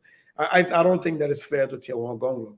And the other thing is, Tiawan has said over and over that if there is a Liberian in a race that has shown the ability and the capacity to do the things he's asking for, he'll leave the race. He got no reason wanting to be in the race. This man has been in private practice for a very long time, and he's managed to live on a meager resource that has been comfortable by his standards. So I don't think Tiawan is like one of those people who think it's all or nothing. He got to be president or nobody else. He's just saying that at this time, he thinks he's the best choice. And if there is somebody who showed the appetite and the ability and the capability to do the things he's advocating for, he leave the race and support that person. So to answer your question, which way will Tiawan lead if, God forbid, he doesn't make it to round 2? I say the Liberian people way, the way that guarantees the— What is the Liberian people way? Well, the way that guarantees the least suffering for the Liberian people, the way that articulates a little bit more empowerment for the Liberian people. So to answer your ending point was, what is Tiawan talking about when he's out there? What Tiawan is talking about is that economic empowerment comes from diversifying the economy, making sure that every Liberian has a share in the national pie. And the way to do that, people always complain, say Monrovia overcrowded. The city was built for fewer people. Now we got 1 million+ people in Monrovia. And you just get, say, oh, why people can go back and go make farm? Who's going to leave Monrovia to go back to go make farm when there are no work, no factories in their towns for their sons and daughters that are graduating high school? And in some places, there are not even quality high schools in those places for their children. And when you graduate high school, chances are there's not going to be a university for your children. So who's going to want to take their children out of Monrovia where they have access to education and take them to the hinterland where they're not going to be any access? Let me give you Lofa County, for example. In Lofa County today, if I were to live in Lofa County and go to school, right, there are fewer public high schools in Lofa, I think 3 or 4 public high schools. If you graduate high school in Lofa County, your best chance is to have an associate degree because we have a community college in Lofa County. If you want to have a bachelor's degree, if you want to be a lawyer, you want to be an accountant, you want to be a doctor, any of those things, you will have to leave Lofa County. And so if you're telling people to go back to Lofa and live and make farm, you're just telling people that the best they can be is your gardener. And that is disrespectful to Liberians to say some people, the best they can be is to be gardeners, because in most cases, when we advocate for people to go make farm, we're not talking mechanized farming. We're talking people to go labor, take axe, cut down bee trees, take cutlasses and brush a huge swath of land and do this hand-to-mouth living that our people are living on. That is not farming, that's gardening economically. So to ask people to go and be your gardener simply because they need a little breathing space in Monrovia is unfair. And so what Tiawan is saying is we attract businesses, you attract companies, and what you do, you give them tax incentive. The further away from the national capital you go, the more tax incentive and tax breaks you get. So you make it appealing to those businesses, and when they move into those hinterland, you see what's going to happen. Jobs are now created into those hinterland that will attract people to move there. And as those businesses come, you're creating this corporate private partnership, and you're making them to understand that they're also going to be responsible to partner with government to build functional high school, because Tier 1 sees education as a human right. That this is a constitutional property right, because in order to have the right to life, liberty, and property, we know that data has shown that more people who have education have access to property more than people who don't. And so education is a property right. And so we got to ensure the right of Liberians to have access to the right to property, to life, and to liberty, and to happiness. We have to create an economic playing field that is fair for everybody. And that's how you do that. You create businesses and factories. You create the avenue for factories and businesses to go into the hinterland, and our people will go back. And you make sure that you diversify or you spread out the University of Liberia. As it is right now, you have to go to Fender or you go to Monrovia. So if I were in Zolowo and I want to attend the University of Liberia, any university, public university, I have to go to Vonjama to go to the Lofa Community College. But what Tier 1 is thinking about is you can have a University of Liberia at Saniquere, a University of Liberia at Lofaka Azozo, a University of Liberia at Kawieke, so that those various branches of the University of Liberia is catering to people who live in those sectors. And so when you ask me what Tier 1 is saying, is we're telling the people that time has passed. This is the time for you to demand your share in the national pie. In the cost of the people, the struggle continues? No. In the cost of the people, the struggle must end, and we have to provide livability for our people, respectable ways to earn income, respectable ways to care for their parents, for their children, and their elderly parents. Let's take a quick break. I'm Alphonso Zean Soe. The panelists are here. The Liberal Progressive is based in Saxton, Sacramento, the Liberal state. And of course, our own Sissy Goyle is based in Minneapolis, Minnesota, and support the candidacy of Councilor Tier 1 Soe Gonglo. That's what we do. We hold our panelists responsible to hear from them how they came to this political conclusion and how we can have these conversations. We will be right back, and we're going to put a number here. This is All Things Considered, and I'm Alphonso Zean Soe. Let's go to our sponsors for today's program, and we'll be right back.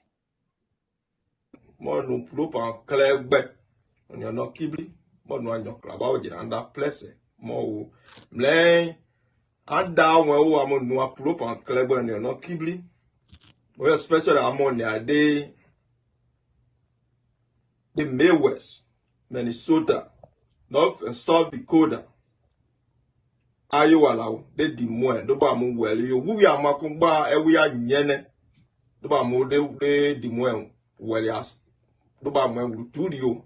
Then the Bamu name the wing Yadio, a down well wagre, a Yala Bumu, a ye de poli, a ye dessa.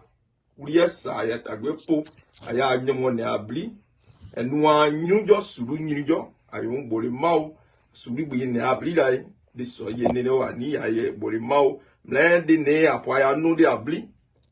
Basset a rubba, Basset de poli, Nasa better, I had a baboy ma, bly, I know boy mau, may, Tibo down poor, and Bally, I want wajro, I had one, I had a grepo, Jalala, I have poor.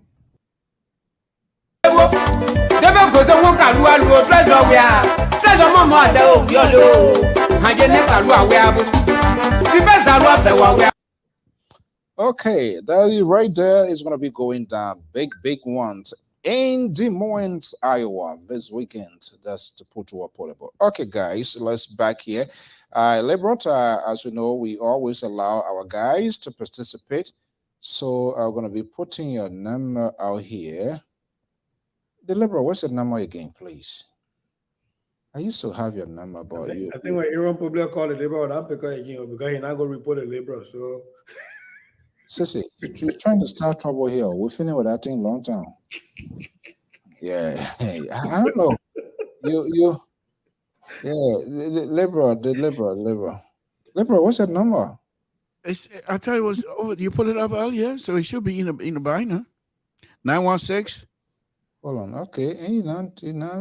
Well, yeah, it should be here. Okay, yeah.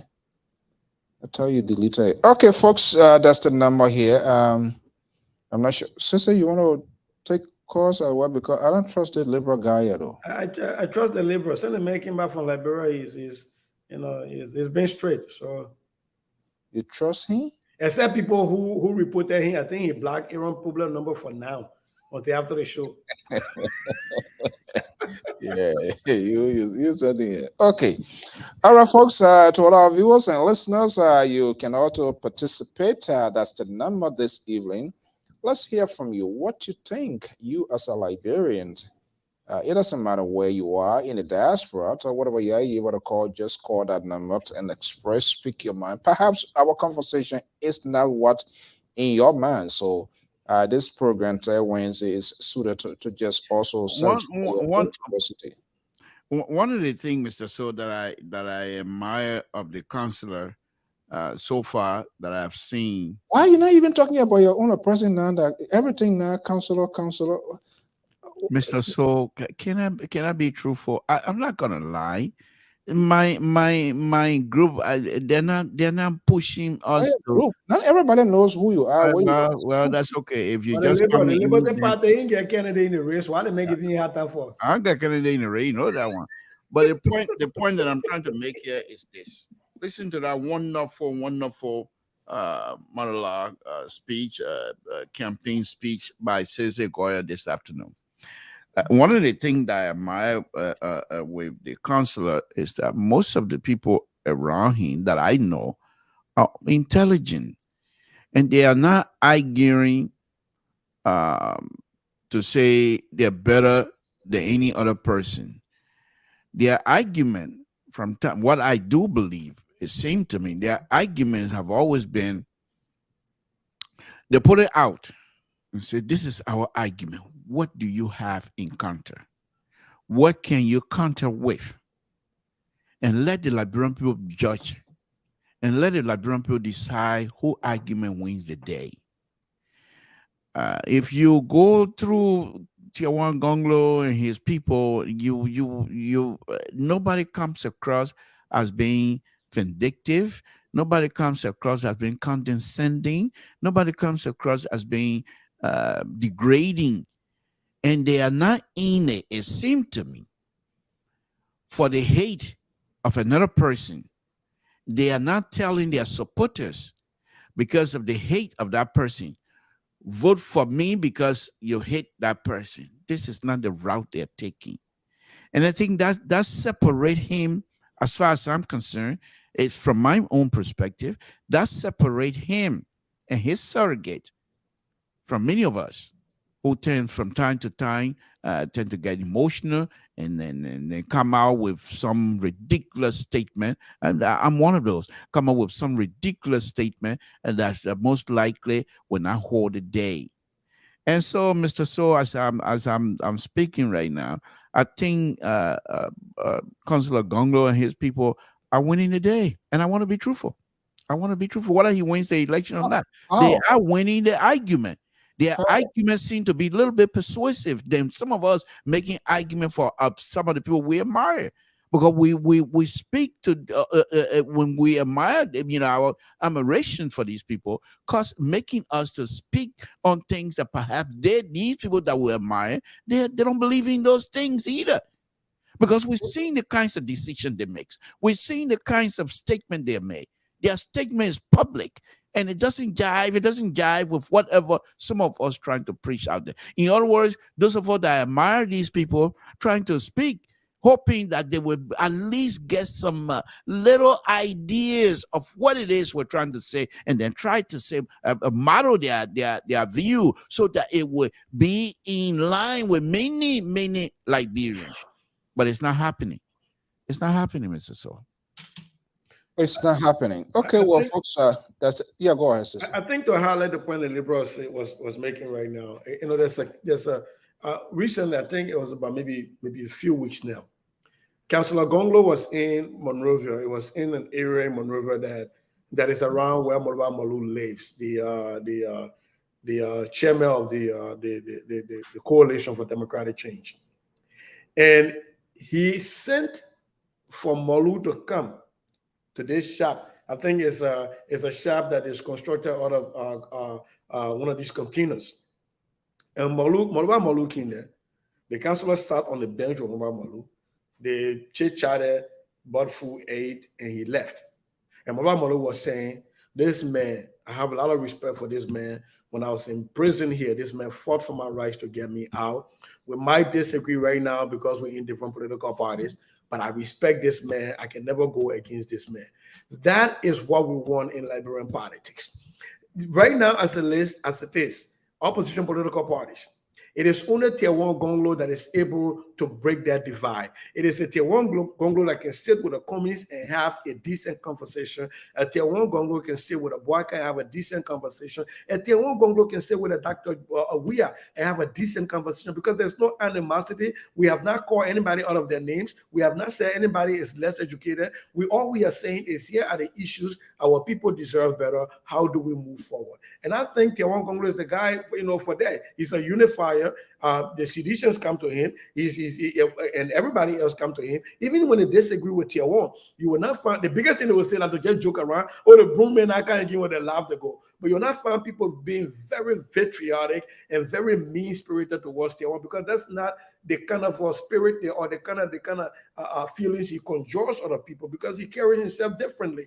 And those of us who follow him have to follow the way he carries himself. And that's why we discuss things the way we discuss things. We don't presume to be right all the time, but we're going to lay our points out, and we expect you to counter, and we'll move on.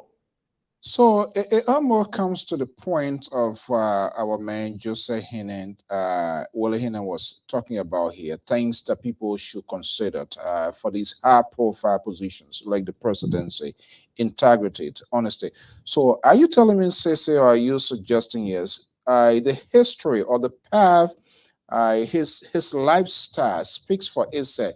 It makes it difficult for even his opponent to really come at him, because he felt every sector, every society of people, and there was some sort of touch by interventions of his skill, of his service.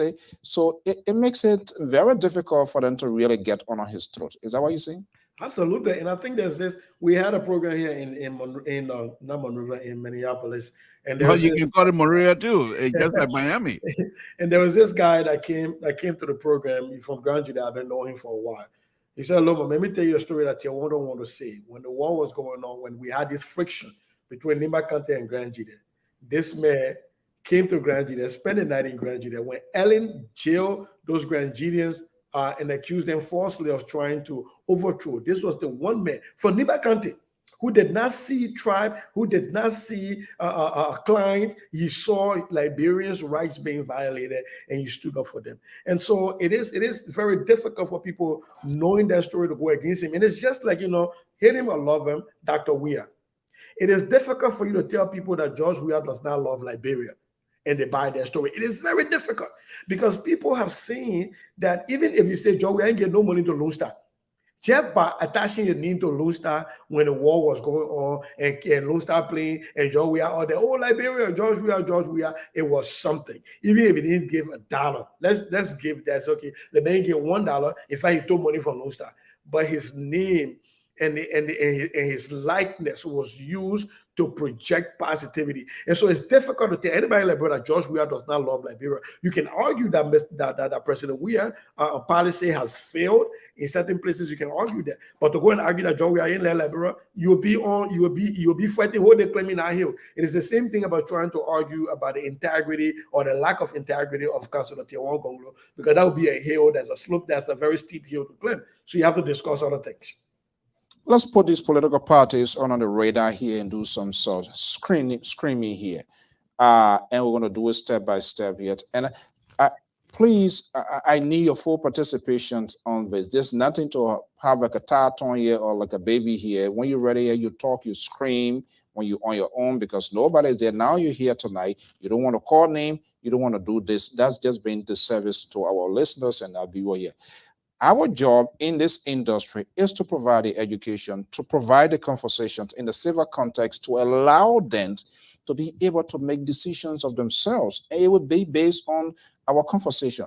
But you people who are talking for these politicians, you are in a business of having this sort of political correctness tone, always salad dressing question, always avoiding, always deflecting. As a result, our people don't get a takeaway. Let's do Boyka and George Weah, and we'll compare the other people. Let's say the race is narrowed down to Ambassador Boyka and President George Weah. How can Ambassador Boyka beat George Weah, and vice versa? How can George Weah beat Ambassador Boyka, the Liberal? Well, honestly, without the help of the other political party, George Weah win, hands up, no question asked. There's nothing going to stop him unless the other political party comes to the aid of Dr. I didn't say any other political. I say when it's narrowed down to George Weah, President Weah, and that of Ambassador Boyka. You say hands down, President Weah is re-elected, correct? Without the help of the other political parties, right? Okay. Let me come to Sissy, and we're going to put this share. There's somewhere I'm getting, and we're going to get that. He's going to be the best guy. Sissy, first of all, do you agree with the Liberal? You better call Keto and Koto to come to the other case here. And the two people that get good, they want to the other go flower. So, but yeah, if other people say you can get good, don't go flower. But on a serious note, I think the Liberal is pushing a point right there. Somebody's on the line. You want to take it? Yeah, sure. Let's get people view. Let's go ahead. Let's just say wrap up. Then No, I can wait. I can wait. Let them go on. I can wait. Caller, go ahead, Mr. Soe. Go ahead, Mr. Soe. Talk to the caller. Hello, caller. Good evening. What's your name and where you calling from? Caller, are you there? No. The caller's there. Yeah, go ahead. I just got a quick question for CC. I just wanted to ask you a quick question. I know the case crowded. Who's speaking, please? Oh, I said my name is Ambrose. Oh, Ambrose. Good evening. How are you, buddy? Yeah, I'm fine. How you doing? Great. Hey, CC, I just wanted to get your thoughts. What you think? I know your candidate is saying he's playing clean or he don't want to attack anybody. It is possible for anybody to win the presidency or to go to the second round, but just being positive without going negative or saying anything about any of the political candidates. Because I think it will be difficult because having Joseph Boakai for second place or Cummings for second place, nobody wants to go for third place and nobody wants to emerge before the second round. So how possible it can be for them to go campaign without just a good thing about each other and hoping that they will take the second spot. Hello. Yeah. He listening. Tell me. Yeah, I hear you. And the next one will be. You want me to tell you off to fix it? No, 1 second. Yeah. I'll be right. Okay. Yeah. Okay. Yeah. Go ahead, Ambrose. What's the next one? Yeah.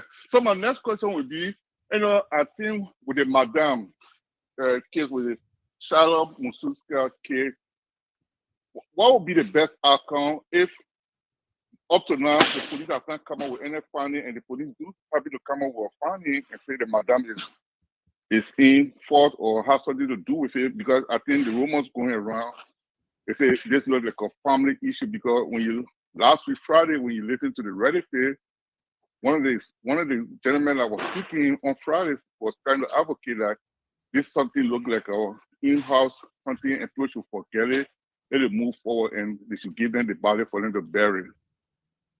So if the police come up and say it was a foul play from in the house, what would be the outcry? If you get any idea of my opinion to share on that. Wow. Thank you. That is $1 million question. And interestingly, yesterday I listened to all news outlets. If you want to be a person who makes good argument, you got to listen to other people, even if you disagree with me. It level you whether you're going to take it. The information and process, but it was quite interesting to yesterday. I was listening to Freedom, which of course is more or less promulgate the agenda of the government. But most of this guy Oliver, and it was quite amazing because they were calling. He was very vocal, calling on the government to pursue this case because the kitchen sink has been thrown to the government. We listen to what the trash Jerome Verdier. The kind of thing he said on Spoon Network. Spoon, on the other hand, refused to push back and allow him to flow and spill out as far as I'm concerned because he yet to produce anything concrete with his argument. So what they are doing now, and some people are saying, oh, we're going to even have a match. In fact, the president, you need to have his Musa Dinga dismissed. Okay, let me see what Sissy is back. Sissy, you're back now, right? Yeah, okay. Yeah. So, yeah, okay, Sissy, carry on. I think that I know you had a question before we put you out. Yeah, to my brother Ambrose, what we are saying is not that you cannot. Just hold on 1 minute. Sissy is trying to answer some questions. Go ahead. The point we are making is not that you cannot talk about the negatives of what other people have done or what they failed to do. Tiawan Gonglo is not shy about talking about the failures of the CDC government or the missteps of the Unity Party government, or the missteps of 20, 30 years ago. When he talked about the road in the Southeast, he doesn't just lay there squarely at the feet of George Weah. He lays there at the feet of almost every government that's come before. So the point we're making here is that you don't have to be out there, and I'm about to say something. You don't have to be out there saying Joseph Boakai, that damn man walking, or he got battery in him to make a point. You don't have to be out there insulting President George Weah and saying he can't speak English, he this, he that, being denigrating to the presidency, you know, or for you to make your point, right? And so we can also. Is there something else I can help with? We can also be out there and talking about Alexander Cummings and calling him out of his name and saying, you know, sorry for this, and I hate to say this, that he's gay, and then so everything else now, we don't talk about his platform or the issues he stands to articulate, and we just bring this conversation down to a gutter level discussion. That's what we say. We're not saying that you cannot criticize people for their positions. We're saying intellectually and go ahead and lay out your platform and tell the Liberian people where these other people have failed. But you don't have to call people out of their names. I think that is where the difference is with Tier 1 and the people who follow him and maybe most other political parties. If you come to us and you disagree with us, we don't start saying, oh, the man can't even speak better English. You call him he, her, he put where, and he put one, where the ONE, where ONCE is supposed to be. We don't go that route. We try to understand what you're trying to say and discuss the issues. And so that's the point we're making. Not that we cannot disagree with people. We want to be respectful in our disagreement and discuss the issues that are going to benefit the Liberian people, and not about calling people out of their names and just insulting all along. So that's the point I was making, my brother Ambrose. And I'm hoping that I wasn't vague. And if I said something that maybe made you to think that way, that's not what I meant. What I meant is that we disagree, but we disagree in a way where the Liberian people can see within our disagreements and make a valid decision that helps them and help their children and help the country. All right. Do you have a caller there, sir, Mr. Toe? Yes. Caller, Mr. Soe, talk to the caller. Call out. Good evening. What's your name and where you calling from? Caller, are you there? It's your old friend Elvis from Minnesota. Hey, Elvis. Good evening. Yes, Mr. Soe and Mr. Toe and Mr. Goya tonight. I think not you specifically, but the candidacy of Mr. Tawan Gonglo has touched me somewhat deep in my spirit, because I think he encompassed the entire spirit of politics in Liberia. And like Mr. Toe said earlier, if I would have known, if he would have introduced himself and came onto the stage, as a presidential candidate, even a few years prior, and really engaged the people as he is doing now. I guess perhaps maybe since it wasn't campaign season, he couldn't really do it as much as he's doing now. But I really, really believe strongly he's the best candidate. I think he wants it the most out of all the oppositions. It's not like somebody like Cummings who's still jet setting, going to his board meeting and running for president as a part-time gig on the side. This guy is putting all his chips in this. It's just quite unfortunate that, as we're seeing it now, anything can happen, right? Jesus can perform miracles. But it's unfortunate he doesn't have the backing in terms of the finances, even the name recognition, because he's well known, but people say he's not well known for the most Liberian thing, which is probably sports or being, a top person in the government, like Joseph Boakai was. But I really think he has the ability to transform that country, whether as president or even in the judiciary. He could really reform our judicial system and clean it up with all the petty corruption. You see people like Musa Belete beating their chest. Tawan Gonglo being there, there'll be no backdoor dealings. There'll be none of that, Freemason thing where there's no love for the widow's son. Put your hand up and the judge know the son. All those nonsense. So I really believe he has a big part to play in our country. And hopefully he can really gain some momentum. But to wait a whole another 6 years again before we can see him emerge, it will just be a long time. So, but Mr. Goya, I want to thank you for, he's actually, I've said it on this platform before, he's my first choice, to be honest with you. But ideologies are aspirational, whereas we gotta live with the reality. The reality is George Weah is the man there. Okay, I could so pick my own Elvis, candidacy. I will pick Gonglo. so Elvis, this is what we're gonna do. So, the tradition of this network. We hold everybody to accountable. Now you are creating a convoluted one here this evening. So let's narrow this guy, this whole thing here. President George, we are Councilor Tiawan Gonglo. Where are you? Where do you stand? I feel you. Gonglo. Gonglo, simple. Okay. And again, it's like, you know, I don't know the words to find, but it's like sometimes we make irrational decision for convenience, or we make certain decision based on where the wind is blowing. And if I'm looking at two candidates who have equal chance to win and have equal abilities to win in terms of finances, I will go behind. I will not even just go behind him. I will volunteer to work in his campaign. But as things stands right now, it's just not there in terms of the finance, the momentum, but the spirit. Like I said, the spirit of a politician has it. A genuine politician who wants it, who is going out there canvassing, and really doing the work, which is something that I hold dear, and I think he's doing an excellent job at. Okay, don't go. I want to give you the opportunity to respond. Is that all? I think I told something more than that. Our man, Achimo Fredericks. Elvis is actually not stating the facts about Cummings. Cummings is the hardest working presidential candidate in Liberia. Are you Is on he? that Is he? content? Are you eh? I say, is Mr. Fredericks, playing a game with us? No, no, seriously, Mr. Soe. I mean, we have to be honest with ourselves. Being sophisticated and having money is one thing. Wanting the presidency, not being desperate, but genuinely wanting it. What is one of the things we hear these ANC people say? If Cummings don't become president, the man he's already rich. He on the board of directors. He's doing this, he's doing that. The reality is we're not seeing it. We're Liberians. We can tell when somebody really wants something, not just want it because of greed, but they're going through the process to acquire it. And I think Gonglo is going through that process.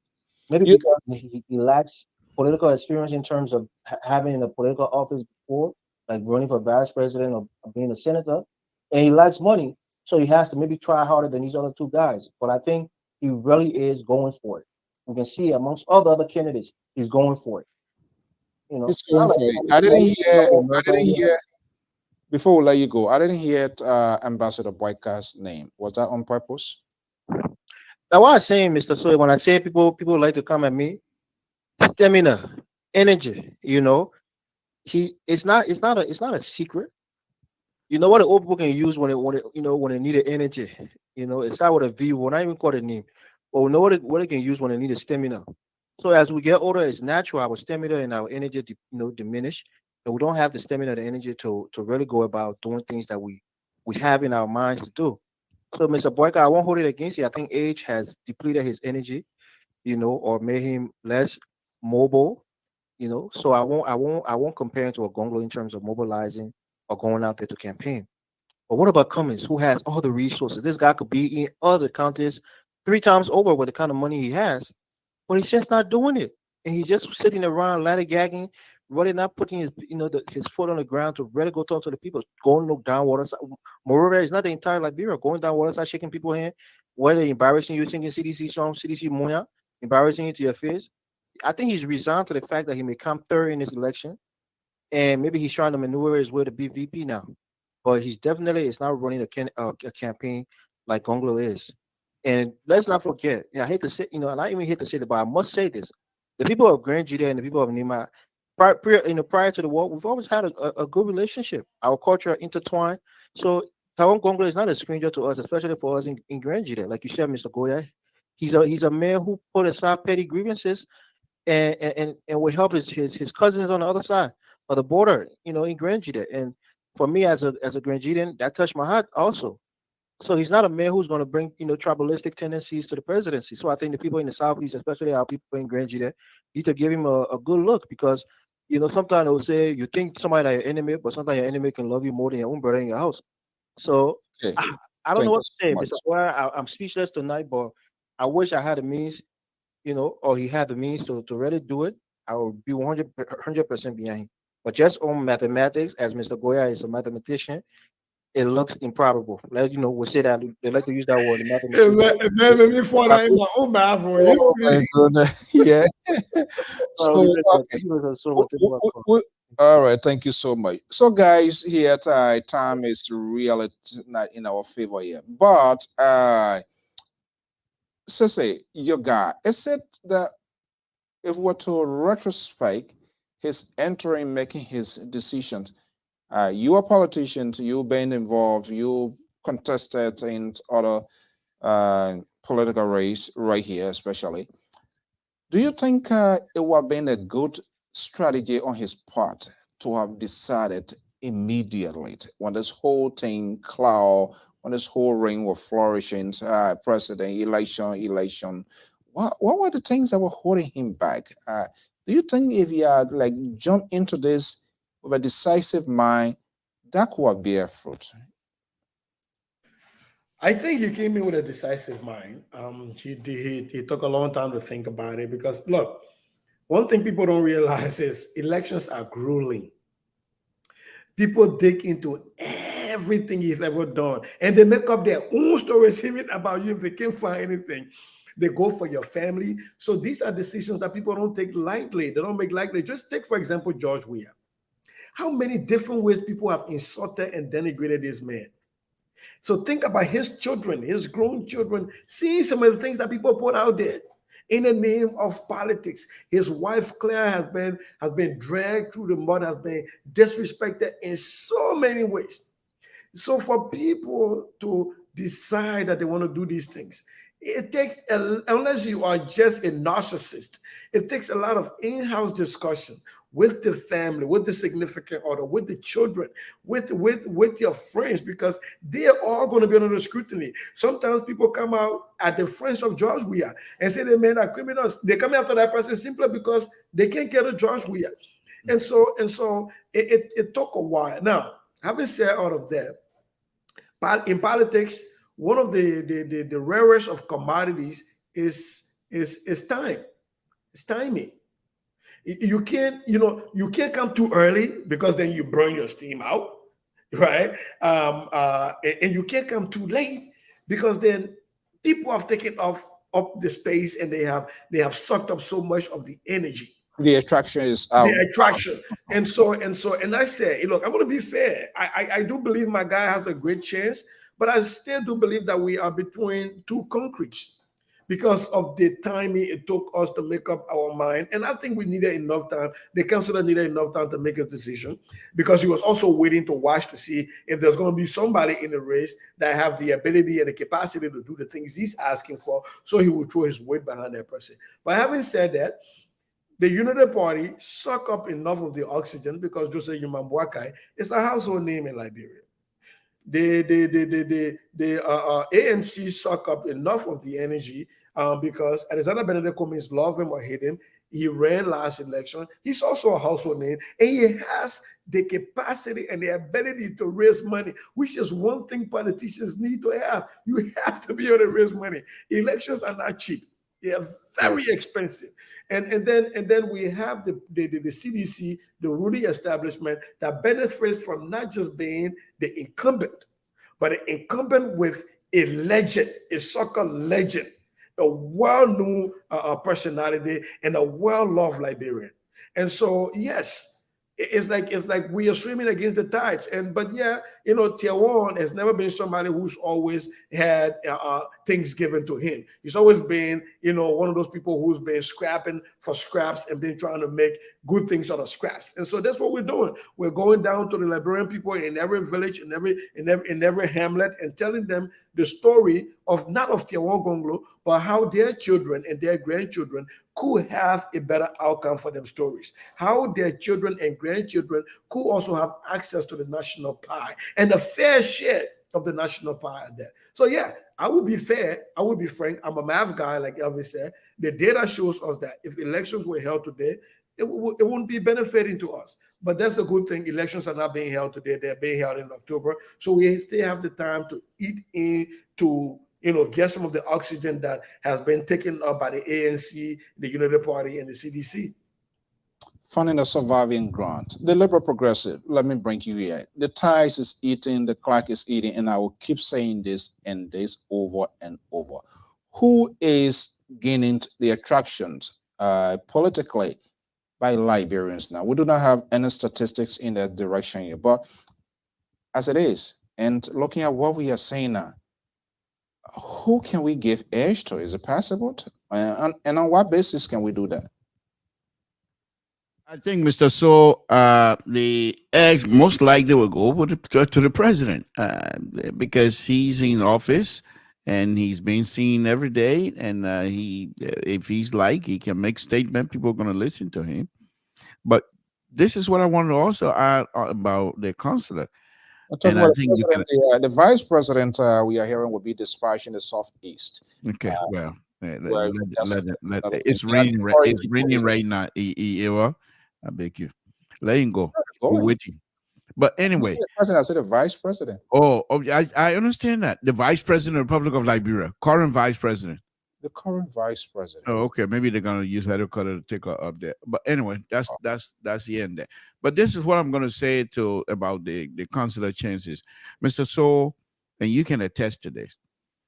Some years back, after there was some election in Granjida, specifically Boston District, and Cheshire Grant won the election, and that night you had him on Liberia Public at that time. It was a different name, but you had him on at that time, and he told us, "I won the election not because of popularity, but Mr. Soe, I was on the bike going from house to community all over Boston District, and that's why I won the election." And I think that's exactly what the councilor is doing right now. I think the councilor pretty much, I think it says, I'm not too sure how much involved is it, but I think that they are trying to have the councilor to do some serious retailing politics instead of a wholesale. I think they're going seriously connecting, and people might be surprised. If the councilor keep up this kinds of energies and this kinds of work. Like I stated earlier, every time he gets on the road and gets stuck on the road, there are other people, other Liberians who are also stuck on the road along with him, and they're having conversation. And these people will leave and go. They become a story. And by the time it gets to the town, these people going, it has its legs of its own, positively. So that's something people need to watch out for. We will have to... I think we will have to do a poll here. This is something that we have not done. I haven't remembered that, but the kind of crazy poll that people will be doing and get ready. Election are here today, this and that. That's just been very dishonest to the country and even to the voters, because we need to find specific things that are matters. We talk to people, or we got to talk to people, or look at the country overall and select few conditions and put them there and have it. But you can't just get a election here today. Joseph Boyka, Ellis Kume, George Weah. Nobody even tie anything with the economy, infrastructure development, health. Something has to be tied in. You got to give people alternatives. I'm going to push back, because it's not your job to be the media critic. It is your job to present your own platform and present your own poll as you see fit. So to say here that you want to come on because you got on a nice shirt with a tie and all that kinds of glasses on, now you become a media critic here on LPR. I think that's something we need to stay away from. Let's allow these people to run the poll the way they want, and you come out. You're a true journalist. There's no question like that. You do your own poll the way you see fit, and don't sit here and try to criticize other media institutions. I don't think that Liberian people have elected you. I'm just saying the facts. If you are to if you have a group of people in a race, especially presidency, this is the guy, he knows the number. how can I just, what is the measurements? What is the tools are we using that Sisi can be president, you can be commissioner, even though you say commissioner, no election. What do you mean can be? I am already. Why you don't want to accept that? Yes, my hat up here. This is my hat. This is my commissioner hat. Why don't you want to accept that? The man's the new. Why you want to dispute that? Is the new GGA election commissioner. The third election commission. They're sacking people like crazy. Yeah, no, seriously. I mean, we need to, and I think we have that conversation. So that, because the thing about it, we have to provide the alternative. We have to give the public something that they can make their decisions. And part of that, that's part of our job. Is that a call coming? So let me, I'm not too sure, but this person look, that's Liberia, that's for sure. Let me see if that person.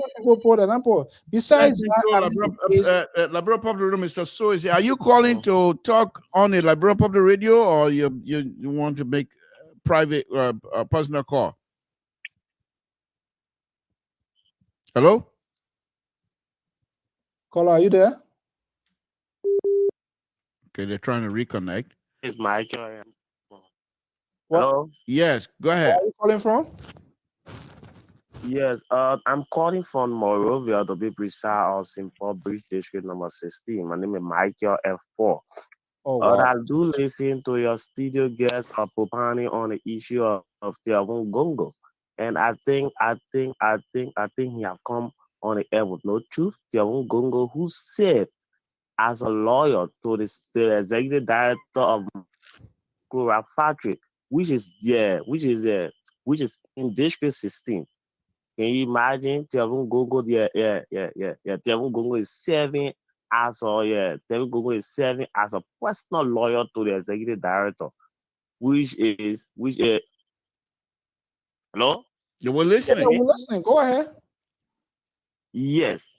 Tiavon Gongo is serving as a lawyer for that company, and this is the company who since this company was founded it was founded since 1969. Can you imagine? Yeah, bad labor practices is the order of the day. Bad labor practices is the order of the day. Yeah. If you're monitoring radio last year, if you're monitoring radio last year, 50% of the workers were protesting against bad labor practices. And this is the man who is on, Tiavon Gongo is on record. Tiavon Gongo is on record, passing everywhere in Liberia, saying that he's fighting corruption. Why can he fight corruption? Why can he give a good advice to the CEO of Cura Factory? To the CEO of Cura Factory, can you imagine people are being on a pay of $100 United States dollars? So I was the head of the protester. I worked there. So let me ask the head of the protester. I worked there until I called the labor minister. The labor minister. We sat into we sat into a meeting, and this is how the minister told me that the people going to be paid according to like a labor law. For the past since that factory was built, it was only last year the minister ordered have a press release. Look at labor ministry press release. Let's have a conversation a little bit. How long Councillor Tiavon Gongo been providing to legal services to that company? Oh my God. Internet. I'll call you right back. Let me call you because we don't want you to get that shop. What you're saying is very important. So let me call you, use my own money to call you instead of WhatsApp, because WhatsApp is not that dependable. So let me call you right back. Please answer. Okay. He's gonna be calling you. Okay, that's the beauty of now. And this, Cecil, you always said that, and this is our talking point. You never knows who is listening. What is the time now? It's 10 Eastern Standard Time. We have our Liberian, someone inside Liberia listening and calling him. What are his purpose, his issue, what I will validate this, and that's not the point. But the point is, people are listening. And so when we come to these, and that's what set off a party, and when we come to these platforms, we need to be having a conversation. We need to have a discussion, national discussion. But let's see what he says. And it's important that when it's so to, we ask the question. Are you trying to call him? Yes. I'm trying to do that, Sese. So we need to ask him, he needs to provide more information on what he's saying, how long the counselor has provided to legal services. Enter your security code. Stuff and things like that. Mr. Soe, Time remaining. I like to listen to my Liberian brothers and sisters because, again, like I said, he has a story to tell, and I can't discount experience. But if we talk about, the functions of who is supposed to be. Okay, hold on, just stand by. Let me go ahead. Okay, go ahead. Say, go ahead. Now we got you back. Good morning. I was asking. Much better. I was asking, do you know how long Councillor Gonglo has been providing legal services to the company in question you're talking about? For the CEO, my former boss, which is Hassan Fader. Hassan Fader is the CEO. Hassan Fader is the executive director of Kura Factory. He continued to boast. He continued to boast to welcome as long Terun Gongo is the chief lawyer of that company, he can never lose any case. So no, my question is how many years? For the past 10 to 25 years, yes. For the past 10 years, Terun Gongo been serving Terun Gongo has been serving as a lawyer for that company. And the company was founded since 1959. 1951. Can I ask the brother a question? The company was founded, it have been honor pay. I know the brother got a point to make. Even the lawmaker, Honorable Dixon Sibo. Go ahead. Since they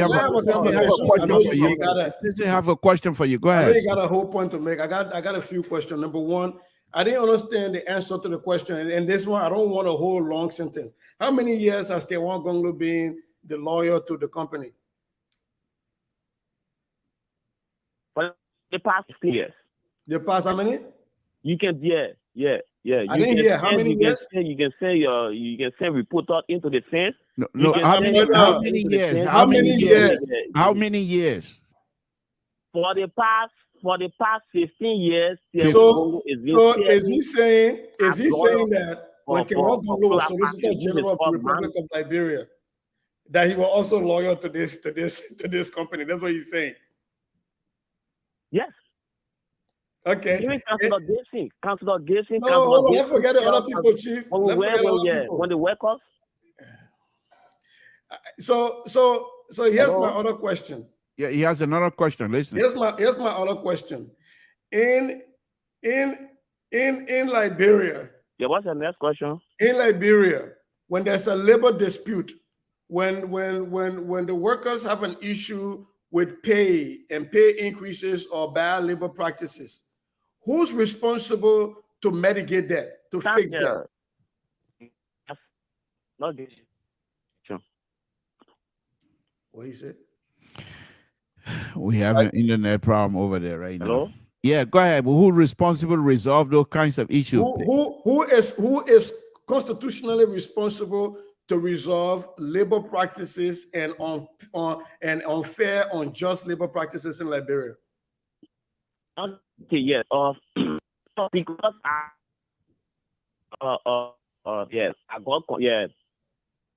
I began working there August. See, another question I'm asking you. According to some of the employees. Hello. Okay. All right. But we're not. The question was who's supposed to resolve the labor practice, bad labor practices in Liberia? Who constitution? So let me ask you. I'm hearing who is being responsible. Yes. Is Councillor Gonglo still providing Is that his services as we question? speak? Who is being responsible? No, who responsible to solve the problem of your concern? Is that Councillor Gonglo or some other government Okay, fine. institution? Huh?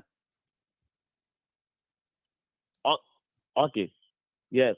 For the bad labor practices, in the company, is the Ministry of Labor is responsible to settle every bad labor practices in Liberia. Okay. But But the executive director, which is Hassan Fader, can you imagine? Even the protests, even the workers, Hassan Fader beat one Muna. Okay. Check All right, here. we're Check into getting. news. So, are you currently working with? Hassan Are you Fader still beat working- one here too. Are you still working with that company? You right as we I will speak? send you all those video clips. I have the video clip president in my phone. I will send it to you. Okay. This is the scene man. He went onto a one talk show and called. Okay. He couldn't say anything about this issue. They want to know, what are you still working for He this? couldn't say anything. They want to know, what are you still working for the company? Are you still working with the company? I resigned. Okay. After the protest. I resigned. Okay. Do you know? The Mango Do you know area, if? it is located in District 16. Okay. Yeah. So Beyond quickly, do you know if Councillor Gonglo still providing services for the company as well? Yes, Tiawu Congo is still providing services to the company as a lawyer. How can this man preaching against corruption and giving services to Mango, which Mango is highly corrupt? How can you?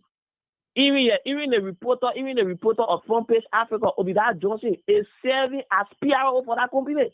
Okay. All right. Okay. Thank you. Thank you for your Thank information. You so much. Thank you so much. Thank you very much. Yes, I will see all those video clips. Okay. I'm about to. That number is on WhatsApp. Just send it there. Congo is not suitable to become president for Liberia. Okay. He's just pretending. He's a pretender. Okay. Thank He's you very. pretending. Thank you very much. Thank you for your comment. Appreciate it. Bye bye. You're welcome. All right. But let me say something, because we can't let that just hang like that, right? Yeah. I love my people, and that is why I'm not going to be condescending, because that brother is speaking from you can tell there's a hurt. He hasn't a bad experience with a company. Whether or not he resigned or was fired. What he can ever say, I call you, you don't come with whether or not he resigned. He coming to say good night to us. That all. So whether or not he resigned or was fired is a whole different thing. But I think we have to educate our people. This man is saying that somehow there's a company in Liberia that does not deserve legal representation. He is not saying that they went to court to sue these people for bad labor practices, and Tewan Gonglo went to court to plead on behalf of the company against them. He's not saying that. He is not even saying that he went to labor ministry and whether labor ministry resolved his claim or not. His problem is that there is a Lebanese guy that said, Tewan Gonglo is my lawyer, and as long as Tewan Gonglo is providing me legal representation, you can't do nothing. It would have been an issue to have a discussion if they had gone to court, if they had even gone to the labor ministry, and the labor ministry calls for a hearing, and they are there advocating for fair pay. And by the way, the government of Liberia has been violating that right all along, with people making lower amount of money, but that's besides the point. And they go to a hearing to talk about what is fairly due them. By the way, when Tewan Gonglo was at labor ministry, he was instrumental in passing that law.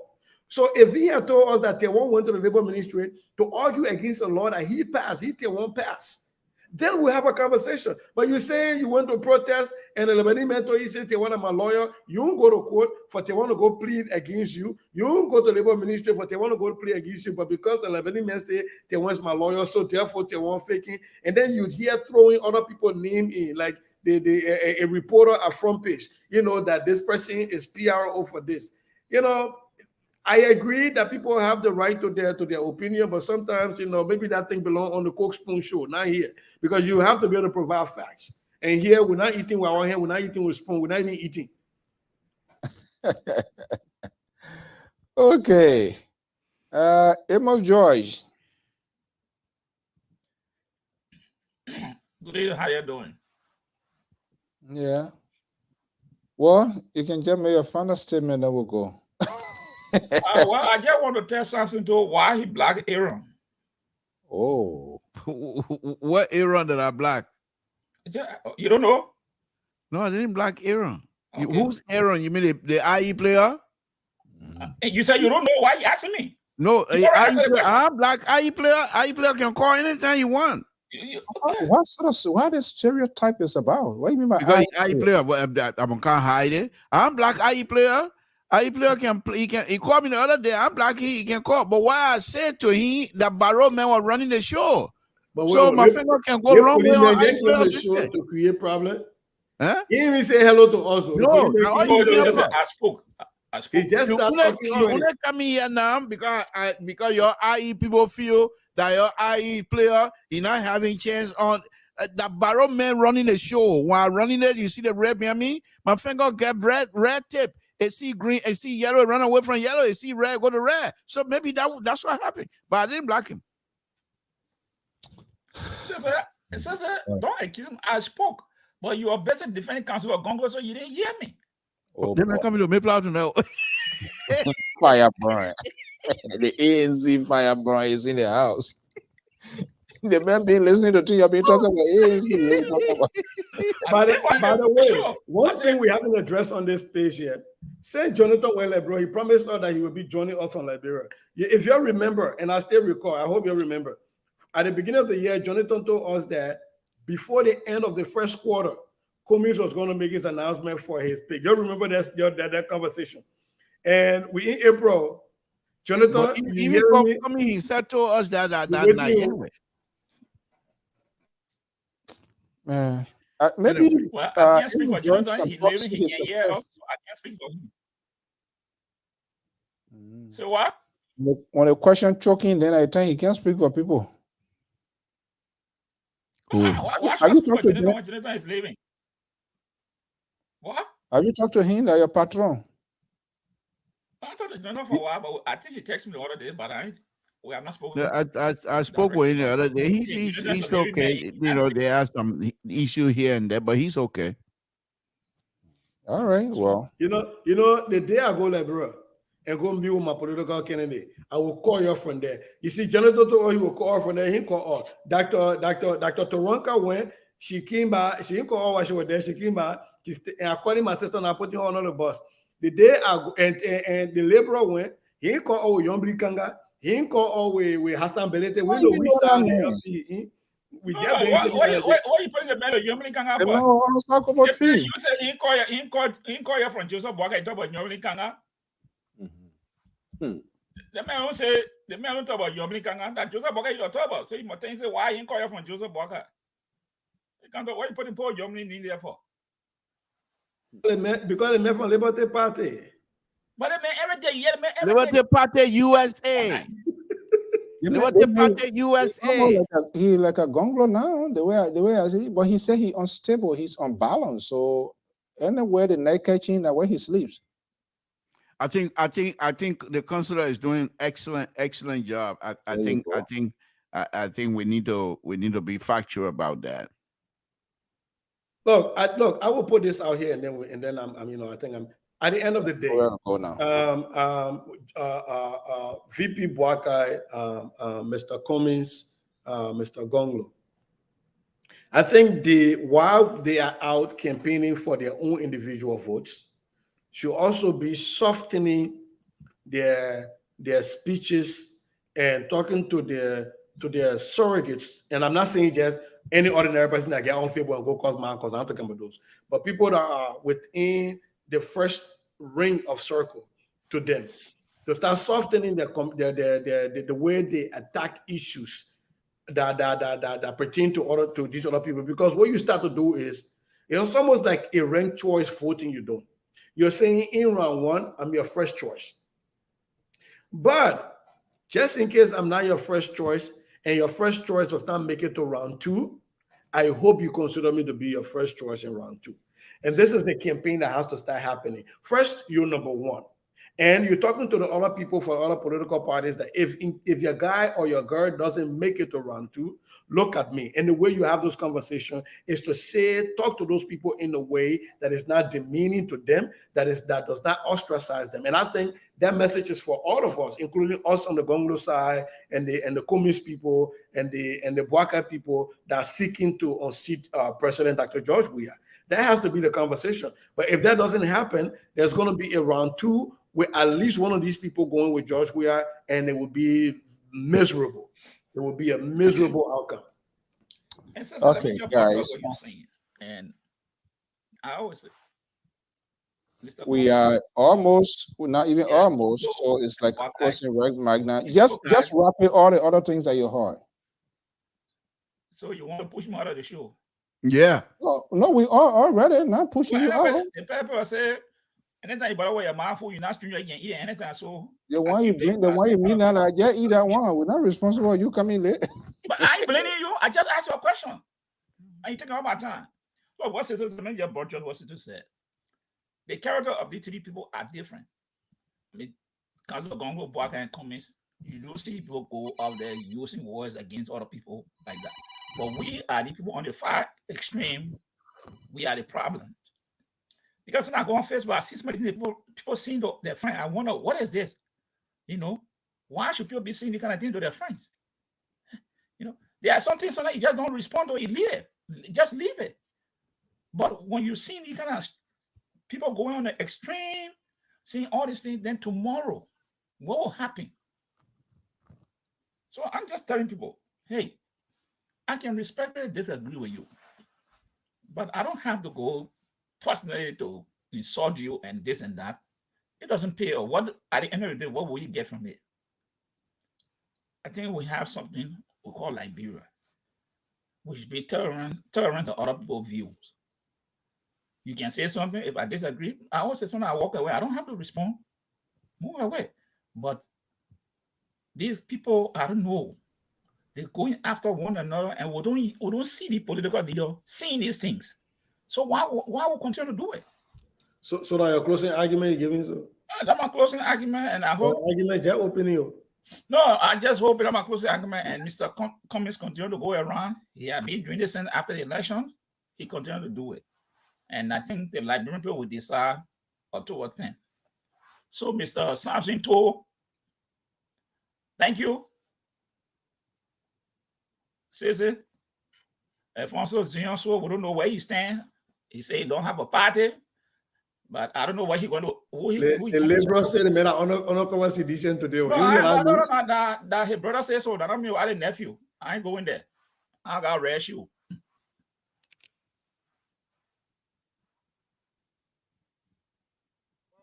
My own closing here would say good night. It's been a wonderful, wonderful show. Good night to all. All right, guys. All right. Mr. Soe, let me tell you something. Zean told this something to the other guy, which it really pushed me. But I heard my cool. I called him on his birthday. He never returned my call. And I was like, okay, what happened? Sorry. I take responsibility. Sorry. No, call the man back now. Call him back. I ain't calling him back. I ain't calling him back. Why are you calling him back for? No, I will call you now. No, don't call me. I'm blocking your number. Don't call me. Period. Don't call me. You look man, the sound too high. You look man, yo. The man there, he was fighting with crowd the other day. Say he's speaking crowd. I said, by the way, and this is my closing. Can we find a way to find names for South Dakota and Des Moines and Minneapolis in crime? Because that guy that was doing the promo, the only thing I could understand was when you called Minneapolis and I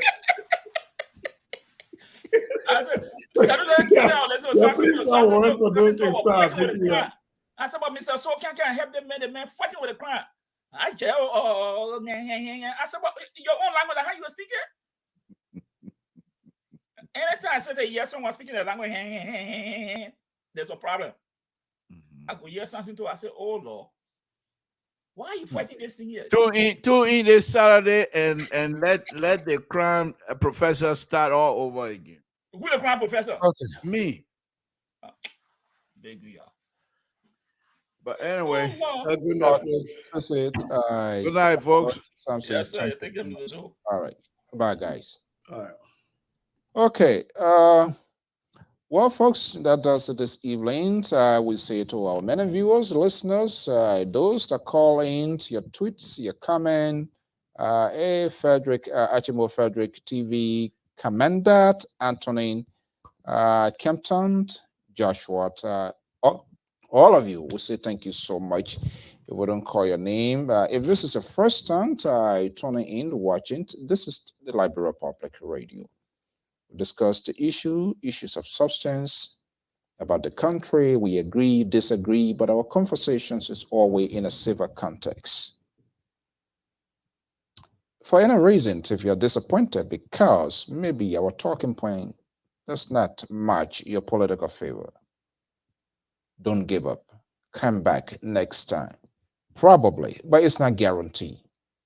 We need to discuss it and take a holistic approach. So we are not noted of really playing into your own narrative, your own talking point, or something that you want to hear. Sometimes we just don't. And that's how it's supposed to be. You can follow us live on Facebook. There's a YouTube channel as well, LiberiaPublicRadio.com. You just search there in the YouTube, Liberia Public Radio, you're going to see it pop up. You can also follow us on LinkedIn as well.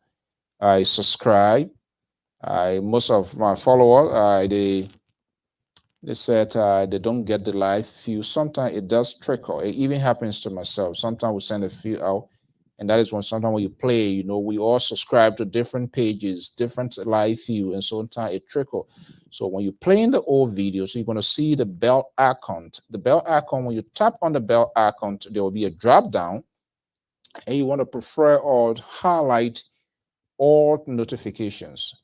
That will allow you to see anything live view, whether it's from in the US or from inside Liberia, because when it goes to selected, it means it just a randomly pick and you will not even see it. So for any reason, the live view been missing from you, go to any of these video, play it, hit on the bell, the icon belt, and then there's going to be a drop down, and then you hit all notifications. That way you will not be excluded.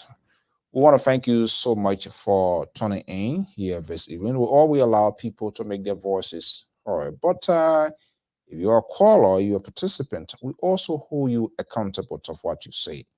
And that's how it should be.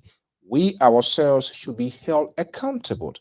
Do not just take for granted. Do not take and buy anything that we say. Sometimes go and check. And if you find out there was some disinformation, then we are being dishonest. You can call us back here, and if there's anything, we must have the guts to have it corrected, if at all. And this is why we hold all of these people here. Yes, I used to be, but I stopped. You can be a referee and you can be a match commissioner at the same time. But they have the right to make a political pick. I want to be in a position where we quiz, where we ask questions without scratching my head, where we ask questions and must be proportionate to all sides that will be participating in the conversation. If I come here, if I want to do a public relations, that one is a different deal. It's a deal. And I would distance myself as an angle, and I want to focus on that because I want to be very strategic, the messaging aspect, the policy of the person. I want to draw the contrast, why this other person can be and why this person can be, and present those. But that's not happening at this time. I wish it was happening, but it's not happening. So we need to have this conversation. Somebody got to step in the gap. Yes, other people are doing it. So this is what sometimes just go and listen. Listening and processing and perfecting it into action, that's another thing. But if I come here as a chief presenter or chief anchor and say, I am for this party, I'm going to preach the message of this party, think about it. How would those on the other side feel comfortable to come here? Because I have taken a decision, and so there's a bias. There will be an unfair. The interview will be very unfair. I'm going to be selective. I'm going to be combative, and all of that. And I think that will kill the substance of this network. But we want all voices to be heard in that direction. A high, something might be in the mind, but Let's put the interest of the country first, and that's what we intend to do. So for those of you support people, that is okay. There are people contesting for senators, representatives, and all of that. Send their numbers. We reach out to all of these people that we know, those that are participating. Our job is to extend another invitation to a peer to have this conversation. It is at their own volition to accept or reject or whatever. Like some of the candidates are participating, we ask them and they told blankly, I decline. They have their reason and they have the right not to face. And that's what the same question, because all of these politicians, they have their own network. They are looking for a free pass.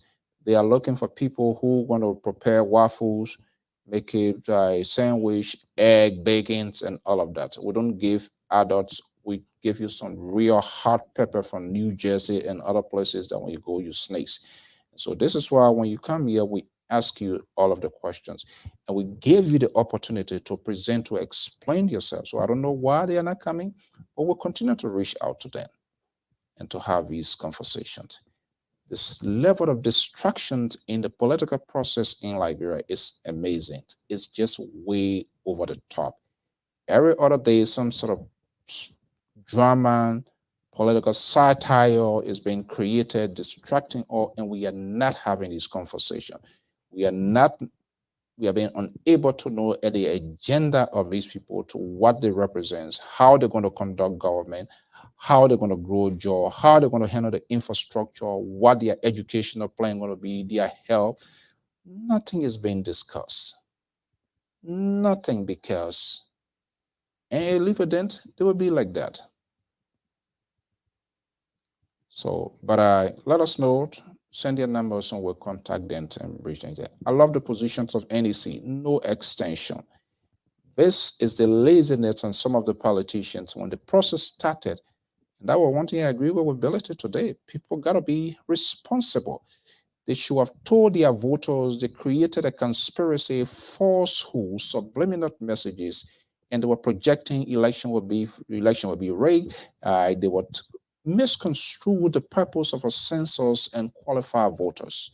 Two different things completely. Two different things. And they were preaching this radon, they were blowing this trumpet, and guess what? It falls right to their feet. Now their people did not register. They want to complain. They want to ask NEC to go. Hell no, that's not going to happen. You don't register, everybody can vote in the country.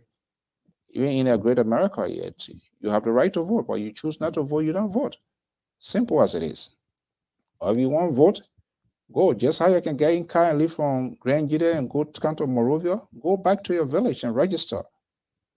When the time period is given, you need to live and work within the confines of that.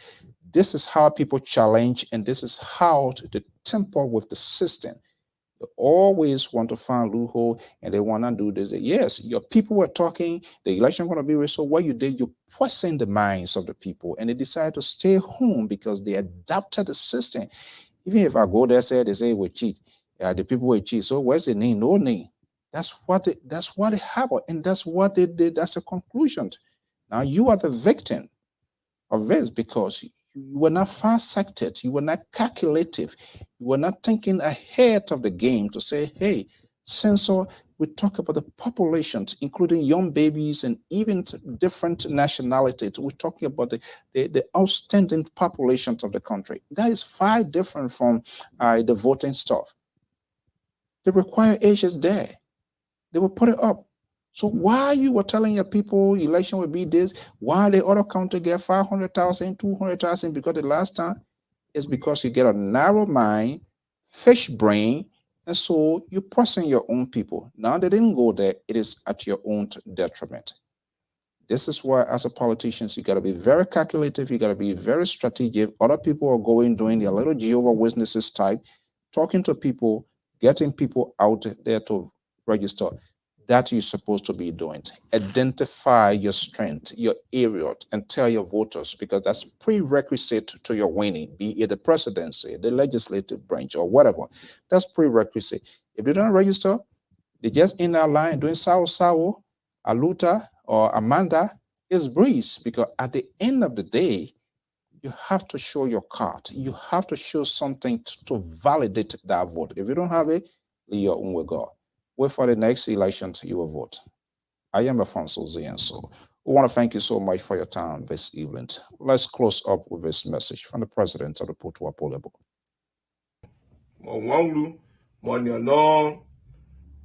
East Coast. Agbaka awason royal and umupoemu. Danwo, da tomio, da marasinyo, amuagbao, bapoemu, adanwo, akraba etleta bopoemu, atro, yoso abo bless you. Well, ladies and gentlemen, this is your president, Prosper Consiru Yakula, the president of Putu Apolebo Association. We want to say thank you for supporting us through our leadership for the past 4 years. Few days from now on, we'll be in Des Moines, Iowa, and it will be a very big event. We're having our annual convention and a fundraiser. We will invite everyone around our vicinity, most especially those of you in the Midwest, all the Grandidians. We invite you to come and support our organization and support our event because there are so much that we want to do in Putu, Grandidia County.